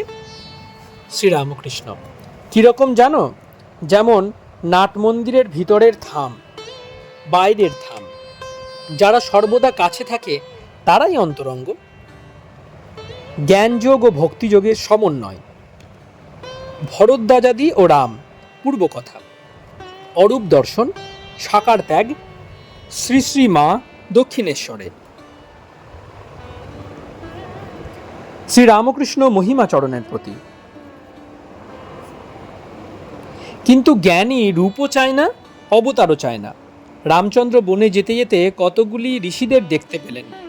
তারা রামকে খুব আদর করে আশ্রমে বসালেন। সেই ঋষিরা বললেন, রাম, তোমাকে আজ আমরা দেখলুম, আমাদের সকল সফল হলো। কিন্তু আমরা তোমাকে জানি দশরথের বেটা। ভরদ্বাজাদি তোমাকে অবতার বলে, আমরা কিন্তু তা বলি না। আমরা সেই অখণ্ড সচ্চিদানন্দের চিন্তা করি। রাম প্রসন্ন হয়ে হাসতে লাগলেন। আমার কি অবস্থা গেছে! মন অখণ্ডে লয় হয়ে যেত। এমন কতদিন সব ভক্তি ভক্ত ত্যাগ করলুম, জড়ো হলুম, দেখলুম মাথাটা নিরাকার, প্রাণ যায় যায়। রামলালের খুড়িকে ডাকবো মনে করলুম। ঘরে ছবি টবি যা ছিল সব সরিয়ে ফেলতে বললুম। আবার হুঁশ যখন আসে তখন মন নেমে আসবার সময় প্রাণ আটুপাটু করতে থাকে। শেষে ভাবতে লাগলুম, তবে কি নিয়ে থাকবো? তখন ভক্তি ভক্তের উপর মন এলো। তখন লোকদের জিজ্ঞাসা করে বেড়াতে লাগলুম যে এ আমার কি হলো? ভোলানাথ বললে, ভারতে আছে। ভোলানাথ মানে ভোলানাথ মুখোপাধ্যায়। তখন রাসমণি ঠাকুরবাড়ির মুহুরী ছিলেন, পরে খাজাঞ্চি হইয়াছিলেন। সমাধিস্থ লোক তখন সমাধি থেকে ফিরবে, তখন কি নিয়ে থাকবে? কাজেই ভক্তি ভক্ত চায়, তা না হলে মন দাঁড়ায় কোথা? একটু আগেই বললাম ভারতে আছে। এই ভারত মানে মহাভারত। সপ্তম পরিচ্ছেদ। সমাধিস্থ কি ফেরে? শ্রীমুখ কথিত চরিতামৃত। কুঁয়ার সিং। কুঁয়ার সিং সিপাহীদের হাবিলদার। মহিমাচরণ শ্রীরামকৃষ্ণের প্রতি: মহাশয়, সমাধিস্থ কি ফিরতে পারে? শ্রীরামকৃষ্ণ মহিমার প্রতি একান্তে: তোমায় একলা একলা বলবো, তুমি এ কথা শোনবার উপযুক্ত। কুঁয়ার সিং ওই কথা জিজ্ঞাসা করত। জীব আর ঈশ্বর অনেক তফাৎ। সাধন ভজন করে সমাধি পর্যন্ত জীবের হতে পারে। ঈশ্বর যখন অবতীর্ণ হন তিনি সমাধিস্থ হয়েও আবার ফিরতে পারেন। জীবের থাক, এরা যেন রাজার কর্মচারী। রাজার বাড়ি পর্যন্ত এদের গতায়াত। রাজার বাড়ি 7 তলা, কিন্তু রাজার ছেলে 7 তলায় আনাগোনা করতে পারে, আবার বাইরেও আসতে পারে। ফেরে না সব বলে। তবে শঙ্করাচার্য, রামানুজ এরা সব কি? এরা বিদ্যার আমি রেখেছিল। মহিমাচরণ: তাই তো, তা না হলে গ্রন্থ লিখলে কেমন করে? শ্রীরামকৃষ্ণ: আবার দেখো, প্রহ্লাদ, নারদ, হনুমান এরাও সমাধির পর ভক্তি রেখেছিল। মহিমাচরণ: আজ্ঞে হ্যাঁ। শুধু জ্ঞান বা জ্ঞান চর্চা, আর সমাধির পর জ্ঞান, বিদ্যার আমি। শ্রীরামকৃষ্ণ: কেউ কেউ জ্ঞান চর্চা করে বলে মনে করে আমি কি হইছি, হয়তো একটু বেদান্ত পড়েছে, কিন্তু ঠিক জ্ঞান হলে অহংকার হয় না। অর্থাৎ যদি সমাধি হয় আর মানুষ তার সঙ্গে এক হয়ে যায়, তাহলে আর অহংকার থাকে না। সমাধি না হলে ঠিক জ্ঞান হয় না। সমাধি হলে তার সঙ্গে এক হওয়া যায়, আর অহং থাকে না। কিরকম জানো? ঠিক দুপুরবেলা সূর্য ঠিক মাথার উপরে ওঠে, তখন মানুষটা চারিদিকে চেয়ে দেখে, আর ছায়া নাই। তাই ঠিক জ্ঞান হলে, সমাধিস্থ হলে অহংরূপ ছায়া থাকে না। ঠিক জ্ঞান হবার পর যদি অহং থাকে, তবে যেন বিদ্যার আমি, ভক্তির আমি, দাস আমি। সে অবিদ্যার আমি নই। আবার জ্ঞান ভক্তি দুইটিই পথ, যে পথ দিয়ে যাও তাকেই পাবে। জ্ঞানী একভাবে তাকে দেখে, ভক্ত আরেকভাবে তাকে দেখে। জ্ঞানীর ঈশ্বর তেজময়, ভক্তের ঈশ্বর রসময়। শ্রীরামকৃষ্ণ ও মার্কণ্ডেয় চণ্ডী বর্ণিত অসুর বিনাশের অর্থ। ভবনাথ কাছে বসিয়াছেন ও সমস্ত শুনিতেছেন। ভবনাথ নরেন্দ্রের ভারী অনুগত ও প্রথম প্রথম ব্রাহ্ম সমাজে সর্বদা যাইতেন। ভবনাথ শ্রীরামকৃষ্ণের প্রতি: আমার একটা জিজ্ঞাসা আছে। আমি চণ্ডী বুঝতে পারছি না। চণ্ডীতে লেখা আছে যে তিনি সব টকটক মারছেন, এর মানে কি? শ্রীরামকৃষ্ণ: ওসব লীলা, আমিও ভাবতুম ওই কথা। তারপর দেখলুম সবই মায়া। তার সৃষ্টিও মায়া, তার সংহারও মায়া। ঘরের পশ্চিম দিকের ছাদে পাতা হইয়াছে। এবার গিরিশ ঠাকুরকে ও ভক্তদিগকে আহ্বান করিয়া লইয়া গেলেন। বৈশাখ শুক্লা দশমী। জগৎ হাসিতেছে, ছাদ চন্দ্রকিরণে প্লাবিত। এদিকে ঠাকুর শ্রীরামকৃষ্ণকে সম্মুখে রাখিয়া ভক্তেরা প্রসাদ পাইতে বসিয়াছেন। সকলেই আনন্দে পরিপূর্ণ। ঠাকুর নরেন্দ্র নরেন্দ্র করিয়া পাগল। নরেন্দ্র সম্মুখের পংক্তিতে অন্যান্য ভক্ত সঙ্গে বসিয়াছেন। মাঝে মাঝে ঠাকুর নরেন্দ্রের খবর লইতেছেন। অর্ধেক খাওয়া হইতে না হইতেই ঠাকুর হঠাৎ নরেন্দ্রর কাছে নিজের পাত থেকে দই ও তরমুজের পানা লইয়া উপস্থিত। বলিলেন, নরেন্দ্র, তুই এইটুকু খা। ঠাকুর বালকের ন্যায় আবার ভোজনের আসনে গিয়া উপবিষ্ট হইলেন। পঞ্চবিংশ খণ্ড। ঠাকুর শ্রীরামকৃষ্ণ শ্যামপুকুরে ভক্ত সঙ্গে। প্রথম পরিচ্ছেদ। ডাক্তার ও মাস্টার, সার কি? আজ বৃহস্পতিবার, আশ্বিন কৃষ্ণা ষষ্ঠী, 29শে অক্টোবর 1885 খ্রিস্টাব্দ। বেলা 10টা। ঠাকুর পীড়িত। কলিকাতার অন্তর্গত শ্যামপুকুরে রহিয়াছেন। ডাক্তার তাহাকে চিকিৎসা করিতেছেন। ডাক্তারের বাড়ি শাঁখারিটোলা। ডাক্তারের সঙ্গে এখানে ঠাকুর শ্রীরামকৃষ্ণের একটি সেবক কথা কহিতেছেন। ঠাকুর রোজ রোজ কেমন থাকেন সেই সংবাদ লইয়া তাহাকে প্রত্যহ আসিতে হয়।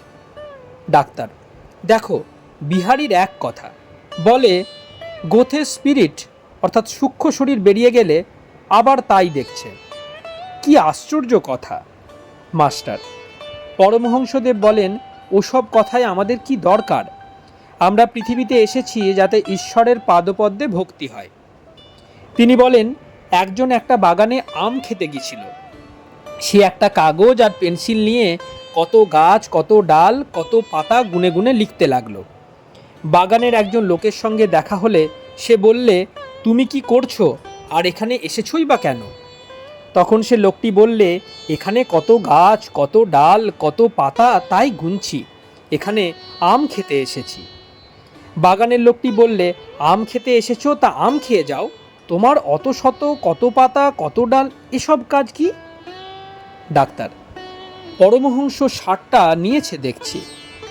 অতঃপর ডাক্তার তার হোমিওপ্যাথিক হাসপাতাল সম্বন্ধে অনেক গল্প করিতে লাগিলেন। কত রোগী রোজ আসে তাদের ফর্দ দেখালেন। বললেন, ডাক্তার, সালজার এবং অন্যান্য অনেকে তাহাকে প্রথমে নিরুৎসাহ করিয়াছিলেন। তাহারা অনেক মাসিক পত্রিকায় তাহার বিরুদ্ধে লিখিতেন ইত্যাদি। ডাক্তার গাড়িতে উঠিলেন। মাস্টারও সঙ্গে উঠিলেন। ডাক্তার নানা রোগী দেখিয়া বেড়াইতে লাগিলেন। প্রথমে চোরবাগান, তারপর মাথা ঘষার গলি, তারপর পাথুরিয়া ঘাটা। সব রোগী দেখা হইলে ঠাকুর শ্রীরামকৃষ্ণকে দেখিতে যাইবেন। ডাক্তার পাথুরিয়া ঘাটার ঠাকুরদের একটি বাড়িতে গেলেন। সেখানে কিছু বিলম্ব হইল। গাড়িতে ফিরিয়া আসিয়া আবার গল্প করিতে লাগিলেন। ডাক্তার: এই বাবুটির সঙ্গে পরমহংসের কথা হলো, থিওসফির কথা, কর্নেল অলকেটের কথা হলো। পরমহংস ওই বাবুটির উপর চটা। কেন জানো?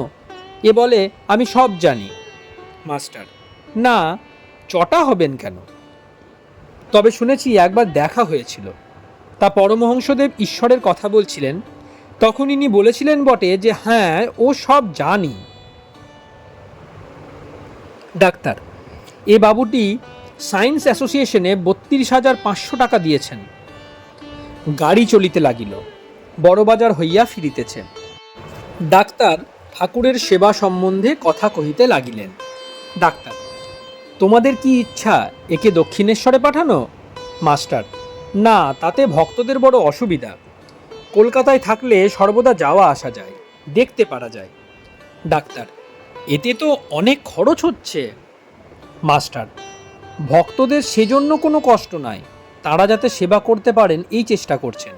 খরচ তো এখানেও আছে সেখানেও আছে, সেখানে গেলে সর্বদা দেখতে পাবেন না এই ভাবনা। দ্বিতীয় পরিচ্ছেদ। শ্রীরামকৃষ্ণ, ডাক্তার সরকার, ভাদুড়ি প্রভৃতি সঙ্গে।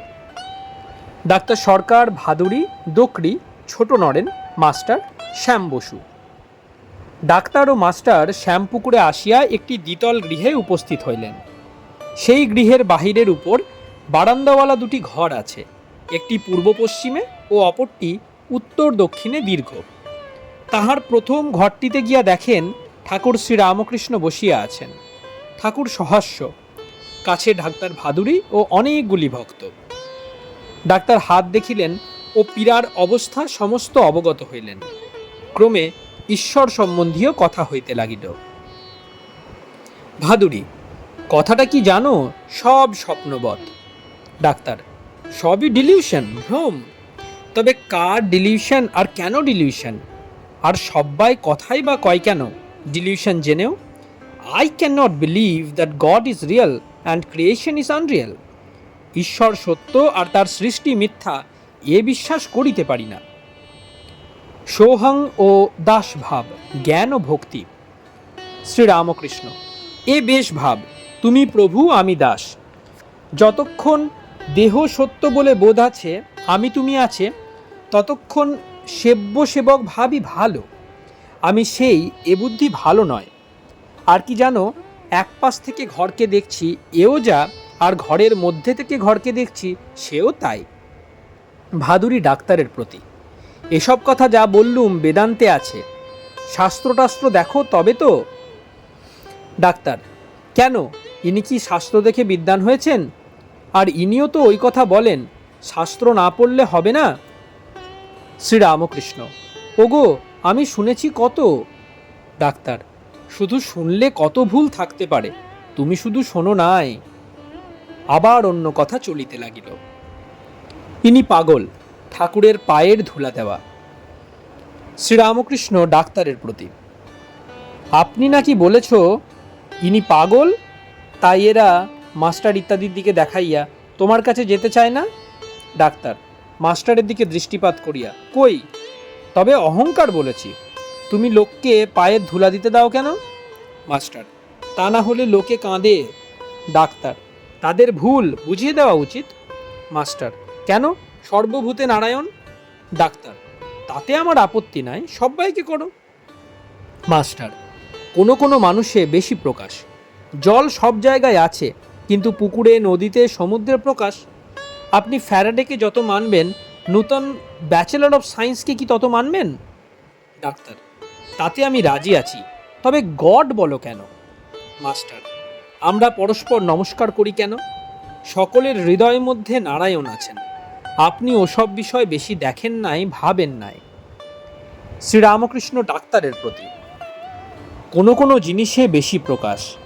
আপনাকে তো বলেছি, সূর্যের রশ্মি মাটিতে একরকম পড়ে, গাছে একরকম পড়ে, আবার আরশিতে আরেক রকম। আরশিতে কিছু বেশি প্রকাশ। এই দেখো না, প্রহ্লাদাদি আর এরা কি সমান? প্রহ্লাদের মন প্রাণ সব তাতে সমর্পণ হয়েছিল। ডাক্তার চুপ করিয়া রইলেন। সকলে চুপ করিয়া আছেন। শ্রীরামকৃষ্ণ ডাক্তারের প্রতি, দেখো, তোমার এখানের উপর টান আছে, তুমি আমাকে বলেছ তোমায় ভালোবাসি। শ্রীরামকৃষ্ণ ও সংসারী জীব, তুমি লোভী, কামী, অহংকারী। ডাক্তার, তুমি চাইল্ড অফ নেচার, তাই অত বলি। লোকে পায়ে হাত দিয়ে নমস্কার করে, এতে আমার কষ্ট হয়। মনে করি এমন ভালো লোকটাকে খারাপ করে দিচ্ছে। কেশব সেনকে তার চেলারা ওই রকম করেছিল। তোমায় বলি শোনো। শ্রীরামকৃষ্ণ, তোমার কথা কি শুনবো? তুমি লোভী, কামী, অহংকারী। ভাদুড়ি ডাক্তারের প্রতি, অর্থাৎ তোমার জীবত্ব আছে। জীবের ধর্মই ওই টাকা কড়ি, মান সম্ভ্রমেতে লোভ, কাম, অহংকার। সকল জীবেরই এই ধর্ম। ডাক্তার, তা বলো তো, তোমার গলার অসুখটি কেবল দেখে যাব, অন্য কোনো কথায় কাজ নাই? তর্ক করতে হয়তো সব ঠিকঠাক বলব। সকলে চুপ করিয়া রইলেন। অনুলোম ও বিলোম, ইনভলিউশন অ্যান্ড এভলিউশন, 3 ভক্ত। কিয়ৎক্ষণ পরে ঠাকুর আবার ভাদুরীর সহিত কথা কহিতেছেন। শ্রীরামকৃষ্ণ, কি জানো, ইনি এখন নেতি নেতি করে অনুলোমে যাচ্ছে। ঈশ্বর জীব নয়, জগৎ নয়, সৃষ্টির ছাড়া তিনি, এইসব বিচার ইনি করছে। যখন বিলোমে আসবে সব মানবে। কলা গাছের খোলা ছাড়িয়ে ছাড়িয়ে গেলে মাছ পাওয়া যায়। খোলা একটি আলাদা জিনিস, মাছ একটি আলাদা জিনিস। মাছ কিছু খোলা নয়, খোলাও মাছ নয়। কিন্তু শেষে মানুষ দেখে যে খোলেরই মাছ, মাঝেরই খোল। তিনি চতুর্বিংশতি তত্ত্ব হয়েছেন, তিনিই মানুষ হয়েছেন। ডাক্তারের প্রতি ভক্ত 3 রকম, অধম ভক্ত, মধ্যম ভক্ত, উত্তম ভক্ত। অধম ভক্ত বলে ওই ঈশ্বর, তারা বলে সৃষ্টি আলাদা, ঈশ্বর আলাদা। মধ্যম ভক্ত বলে ঈশ্বর অন্তর্যামী, তিনি হৃদয় মধ্যে আছেন, সে হৃদয় মধ্যে ঈশ্বরকে দেখে। উত্তম ভক্ত দেখে তিনি এইসব হয়েছেন, তিনি চতুর্বিংশতি তত্ত্ব হয়েছেন, সে দেখে ঈশ্বর অধ ঊর্ধ্বে পরিপূর্ণ। তুমি গীতা, ভাগবত, বেদান্ত এসব পড়ো, তবে এসব বুঝতে পারবে। ঈশ্বর কি সৃষ্টির মধ্যে নাই? ডাক্তার, না, সব জায়গায় আছেন, আর আছেন বলেই খোঁজা যায় না। কিয়ৎক্ষণ পরে অন্য কথা পড়িল। ঠাকুর শ্রীরামকৃষ্ণের ঈশ্বরীয় ভাব সর্বদা হয়, তাহাতে অসুখ বাড়িবার সম্ভাবনা। ডাক্তার শ্রীরামকৃষ্ণের প্রতি, ভাব চাপবে, আমার খুব ভাব হয়, তোমাদের চেয়ে নাচতে পারি। ছোট নরেন সহাস্যে, ভাব যদি আরেকটু বাড়ে কি করবেন? ডাক্তার, কন্ট্রোলিং পাওয়ারও বাড়বে। শ্রীরামকৃষ্ণ, মাস্টার, সে আপনি বলছেন। মাস্টার, ভাব হলে কি হবে আপনি বলতে পারেন? কিয়ৎক্ষণ পরে টাকা কড়ির কথা পড়িল। শ্রীরামকৃষ্ণ ডাক্তারের প্রতি, আমার তাতে ইচ্ছা নাই, তা তো জানো, কি ঢং নয়? ডাক্তার, আমারই তাতে ইচ্ছা নাই, তা আবার তুমি? বাক্স খোলা টাকা পড়ে থাকে। শ্রীরামকৃষ্ণ, যদু মল্লিকও ওই রকম অন্যমনস্ক, যখন খেতে বসে এত অন্যমনস্ক যে যা তা ব্যান্নুন ভালো মন্দ খেয়ে যাচ্ছে। কেউ হয়তো বললে ওটা খেও না, ওটা খারাপ হয়েছে, তখন বলে এ ব্যান্নুনটা খারাপ? ও হ্যাঁ, সত্যই তো। ঠাকুর কি ইঙ্গিতে বলিতেছেন ঈশ্বর চিন্তা করে অন্যমনস্ক আর বিষয় চিন্তা করে অন্যমনস্ক অনেক প্রভেদ? আবার ভক্তদিকের দিকে দৃষ্টিপাত করিয়া ঠাকুর শ্রীরামকৃষ্ণ ডাক্তারকে দেখাইয়া সহাস্যে বলিতেছেন, দেখো, সিদ্ধ হলে জিনিস নরম হয়। ইনি খুব শক্ত ছিলেন, এখন ভিতর থেকে একটু নরম হচ্ছেন। ডাক্তার, সিদ্ধ হলে উপর থেকেই নরম হয়, কিন্তু আমার আর এ যাত্রায় তা হলো না। সকলের হাস্য। ডাক্তার বিদায় লইবেন, আবার ঠাকুরের সহিত কথা কহিতেছেন। ডাক্তার, লোকে পায়ের ধুলা লয়, বারণ করতে পারো না? শ্রীরামকৃষ্ণ, সব্বাই কি অখণ্ড সচ্চিদানন্দকে ধরতে পারে? ডাক্তার, তা বলে যা ঠিক মতো তা বলবে না? শ্রীরামকৃষ্ণ, রুচি ভেদ আর অধিকারী ভেদ আছে। ডাক্তার, সে আবার কি? শ্রীরামকৃষ্ণ, রুচিভেদ কীরকম জানো? কেউ মাছটা ঝোলে খায়, কেউ ভাজা খায়, কেউ মাছের অম্বল খায়, কেউ মাছের পোলাও খায়। আর অধিকারী ভেদ, আমি বলি আগে কলা গাছ বিনতে শেখো, তারপর সলতে, তারপর পাখি উড়ে যাচ্ছে তাকে বেঁধো। অখণ্ড দর্শন, ডাক্তার সরকার ও হরিবল্লভকে দর্শন। সন্ধ্যা হইল, ঠাকুর ঈশ্বর চিন্তায় মগ্ন হইলেন।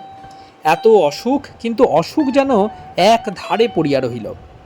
2-4 জন অন্তরঙ্গ ভক্ত কাছে বসিয়া এক দৃষ্টে দেখিতেছেন। ঠাকুর অনেকক্ষণ এই অবস্থায় আছেন। ঠাকুর প্রকৃতস্থ হইয়াছেন। মণি কাছে বসিয়া আছেন, তাহাকে একান্তে বলিতেছেন, দেখো, অখণ্ডে মন লীন হয়ে গিয়েছিল, তারপর দেখলাম সে অনেক কথা। ডাক্তারকে দেখলাম, ওর হবে কিছুদিন পরে, আর বেশি ওকে বলতে টলতে হবে না। আরেকজনকে দেখলাম, মন থেকে উঠল তাকেও নাও, তার কথা পরে তোমায় বলবো। সংসারী জীবকে নানা উপদেশ। শ্রীযুক্ত শ্যাম বসু ও দোকরি ডাক্তার ও আরও দু একটি লোক আসিয়াছেন। এইবার তাহাদের সহিত কথা কহিতেছেন। শ্যাম বসু: আহা, সেদিন সেই কথাটি যা বলেছিলেন কি চমৎকার! শ্রীরামকৃষ্ণ সহাস্যে: কি কথাটি গা? শ্যাম বসু: সে যে বললেন, জ্ঞান অজ্ঞানের পারে গেলে কি থাকে। শ্রীরামকৃষ্ণ সহাস্যে: বিজ্ঞান, নানা জ্ঞানের নাম অজ্ঞান। সর্বভূতে ঈশ্বর আছেন, এর নাম জ্ঞান। বিশেষ রূপে জানার নাম বিজ্ঞান। ঈশ্বরের সহিত আলাপ, তাতে আত্মীয় বোধ, এর নাম বিজ্ঞান। কাঠে আগুন আছে, অগ্নিতত্ত্ব আছে, এর নাম জ্ঞান। সেই কাঠ জ্বালিয়ে ভাত রেঁধে খাওয়া ও খেয়ে হৃষ্টপুষ্ট হওয়ার নাম বিজ্ঞান। শ্যাম বসু সহাস্যে: আর সেই কাঁটার কথা? শ্রীরামকৃষ্ণ সহাস্যে: হ্যাঁ, যেমন পায়ে কাঁটা ফুটলে আরেকটি কাঁটা আহরণ করতে হয়, তারপর পায়ের কাঁটাটি তুলে দুটি কাঁটা ফেলে দেয়, তেমনি অজ্ঞান কাঁটা তুলবার জন্য জ্ঞান কাঁটা জোগাড় করতে হয়। অজ্ঞান নাশের পর জ্ঞান অজ্ঞান দুই ফেলে দিতে হয়, তখন বিজ্ঞান। ঠাকুর শ্যাম বসুর উপর প্রসন্ন হইয়াছেন। শ্যাম বসুর বয়স হইয়াছে, এখন ইচ্ছা কিছুদিন ঈশ্বর চিন্তা করেন। পরমহংসদেবের নাম শুনিয়া এখানে আসিয়াছেন। ইতপূর্বে আরেকদিন আসিয়াছিলেন। শ্রীরামকৃষ্ণ শ্যাম বসুর প্রতি: বিষয়ের কথা একেবারে ছেড়ে দেবে। ঈশ্বরীয় কথা বই, অন্য কোনো কথা বলো না। বিষয়ী লোক দেখলে আস্তে আস্তে সরে যাবে। এতদিন সংসার করে তো দেখলে সব ফক্কাবাজি। ঈশ্বরী বস্তু আর সব অবস্তু, ঈশ্বরী সত্য আর সব দুদিনের জন্য। সংসারে আছে কি? আমড়ার অম্বল, খেতে ইচ্ছা হয়, কিন্তু আমড়াতে আছে কি? আটি আর চামড়া খেলে অম্লশূল হয়। শ্যাম বসু: আগে হ্যাঁ, যা বলছেন সবই সত্য। শ্রীরামকৃষ্ণ: অনেক দিন ধরে অনেক বিষয়কর্ম করেছ, এখন গোলমালে ধ্যান ঈশ্বর চিন্তা হবে না। একটু নির্জন দরকার। নির্জন না হলে মন স্থির হবে না, তাই বাড়ি থেকে আধপো অন্তরে ধ্যানের জায়গা করতে হয়।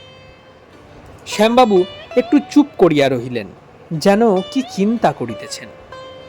শ্রীরামকৃষ্ণ সহাস্যে: আর দেখো, দাঁতও সব পড়ে গেছে, আর দুর্গাপূজা কেন?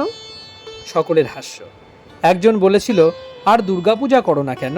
সে ব্যক্তি উত্তর দিলে, আর দাঁত নাই ভাই, পাঁঠা খাবার শক্তি গেছে। শ্যাম বসু: আহা, চিনি মাখা কথা। শ্রীরামকৃষ্ণ সহাস্যে: এই সংসারে বালি আর চিনি মিশেল আছে। পিঁপড়ের মতো বালি ত্যাগ করে চিনিটুকু নিতে হয়। যে চিনিটুকু নিতে পারে সেই চতুর। তার চিন্তা করবার জন্য একটু নির্জন স্থান করো, ধ্যানের স্থান। তুমি একবার করো না, আমিও একবার যাব। সকলে কিয়ৎকাল চুপ করিয়া আছেন। শ্যাম বসু: মহাশয়, জন্মান্তর কি আছে? আবার কি জন্মাতে হবে? শ্রীরামকৃষ্ণ: ঈশ্বরকে বলো, আন্তরিক ডাকো, তিনি জানিয়ে দেন, দেবেন।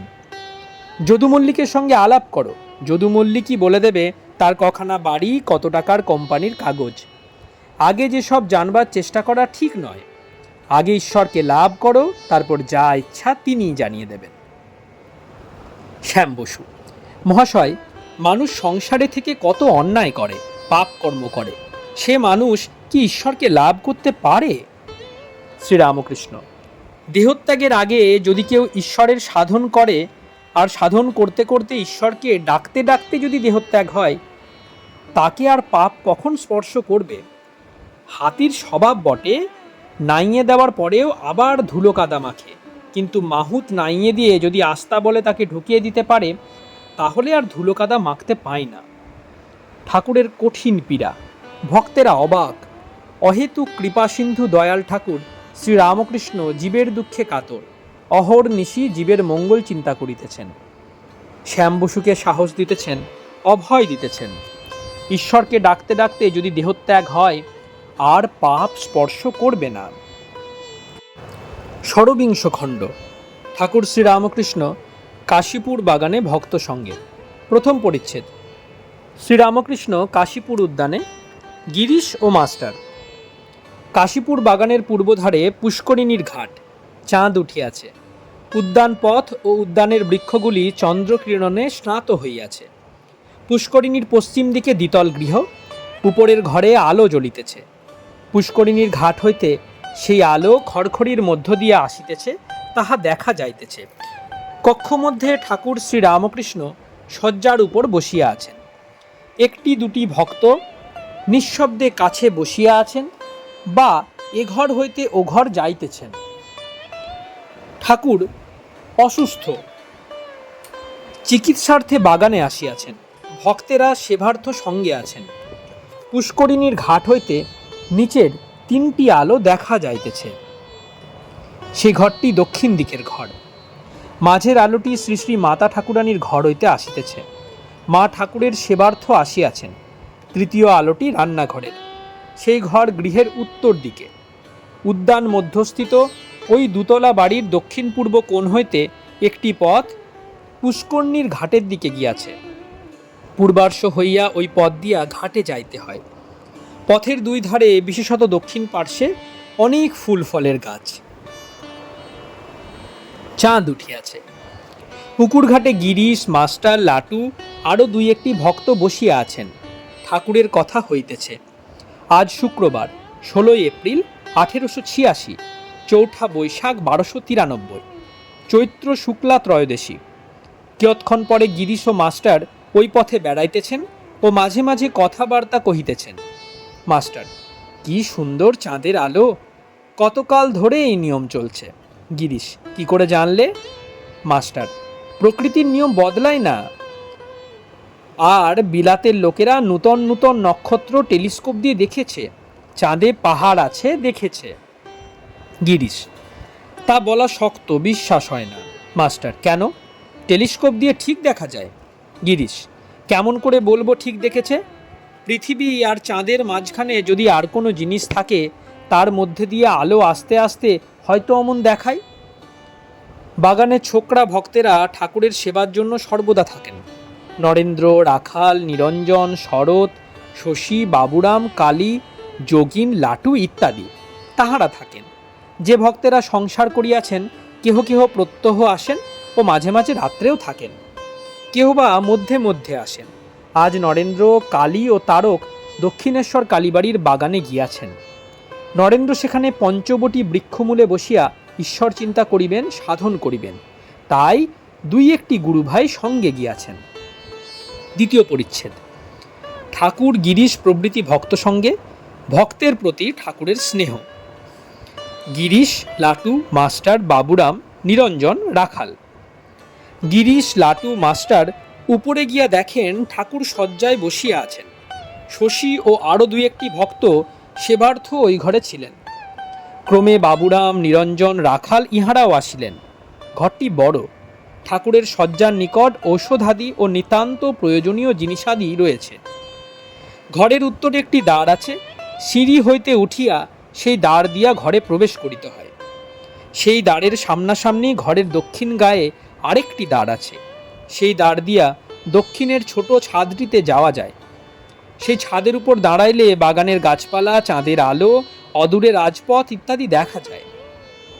ভক্তদের রাত্রি জাগরণ করিতে হয়। তাহারা পালা করিয়া জাগেন। মশারি টাঙাইয়া ঠাকুরকে শয়ন করাইয়া যে ভক্তটি ঘরে থাকিবেন, তিনি ঘরের পূর্বধারে মাদুর পাতিয়া কখনো বসিয়া কখনো শুইয়া থাকেন। অসুস্থতা নিবন্ধন ঠাকুরের প্রায় নিদ্রা নাই। তাই যিনি থাকেন তিনি কয়েক ঘন্টা প্রায় বসিয়া কাটাইয়া দেন। আজ ঠাকুরের অসুখ কিছু কম। ভক্তেরা আসিয়া ভূমিষ্ঠ হইয়া প্রণাম করিলেন এবং ঠাকুরের সম্মুখে মেজের উপর বসিলেন। ঠাকুর আলোটি কাছে আনিতে মাস্টারকে আদেশ করিলেন। ঠাকুর গিরিশকে সস্নেহ সম্ভাষণ করিতেছেন। শ্রীরামকৃষ্ণ গিরিশের প্রতি: ভালো আছো? লাটুর প্রতি: একে তামাক খাওয়া আর পান এনে দে। কিয়ৎক্ষণ পরে আবার বলিলেন, কিছু জল খাবার এনে দে। লাটু: পান টান দিয়েছি, দোকান থেকে জল খাবার আনতে যাচ্ছে। ঠাকুর বসিয়া আছেন। একটি ভক্ত কয়গাছি ফুলের মালা আনিয়া দিলেন। ঠাকুর নিজের গলায় একে একে সেগুলি ধারণ করিলেন। ঠাকুরের হৃদয় মধ্যে হরি আছেন, তাকেই বুঝি পূজা করিলেন। ভক্তেরা অবাক হইয়া দেখিতেছেন। দুই গাছি মালা গলা হইতে লইয়া গিরিশকে দিলেন। ঠাকুর মাঝে মাঝে জিজ্ঞাসা করিতেছেন, জল খাবার কি এলো? মণি ঠাকুরকে পাখা করিতেছেন। ঠাকুরের কাছে একটি ভক্ত প্রদত্ত চন্দন কাষ্ঠের পাখা ছিল। ঠাকুর সেই পাখাখানি মণির হাতে দিলেন। মণি সে পাখা লইয়া বাতাস করিতেছেন। মণি পাখা করিতেছেন, ঠাকুর দুই গাছি মালা গলা হইতে লইয়া তাহাকেও দিলেন। লাটু ঠাকুরকে একটি ভক্তের কথা বলিতেছেন। তাহার একটি 7-8 বৎসরের সন্তান প্রায় 1.5 বৎসর হইল দেহত্যাগ করিয়াছে।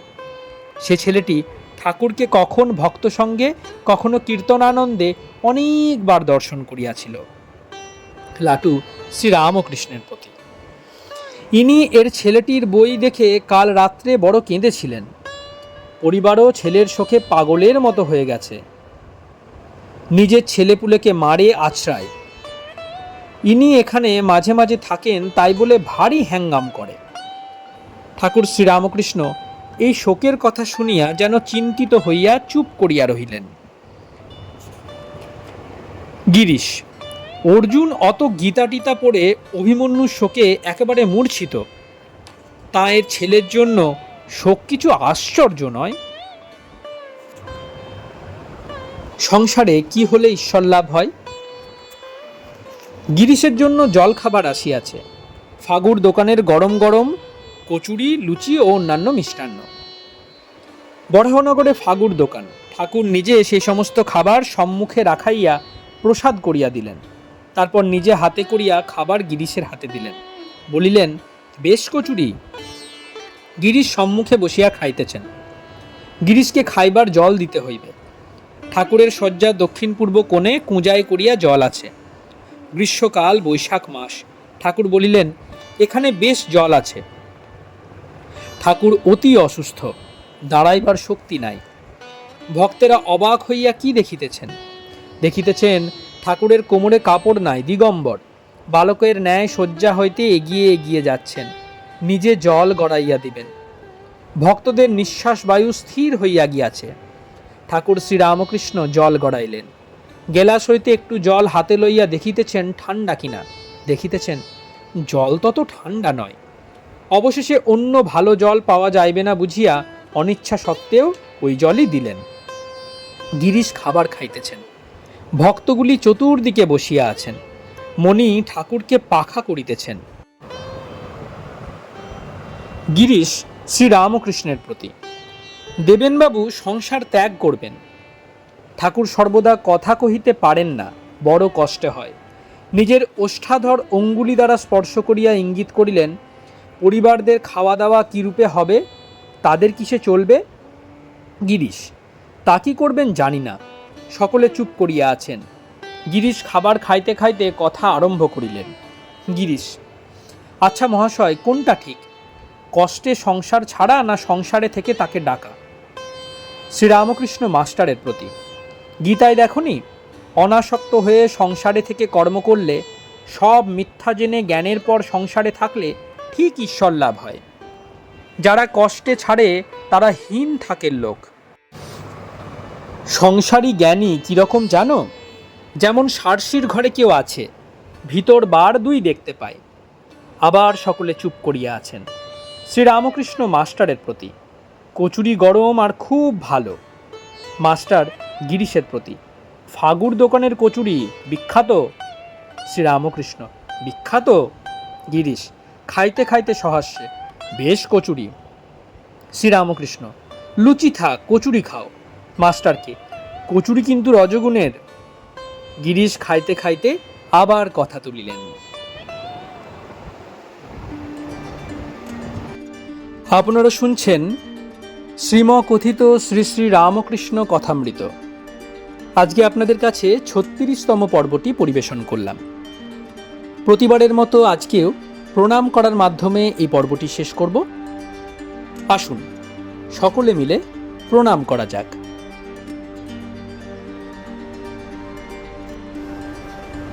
নিরঞ্জনং নিত্যমনন্তরূপং ভক্তানুকম্পা ধৃতবিগ্রহং বৈ ईशावतारं परमेशमिडं तं रामकृष्णं शिरसा नमामि।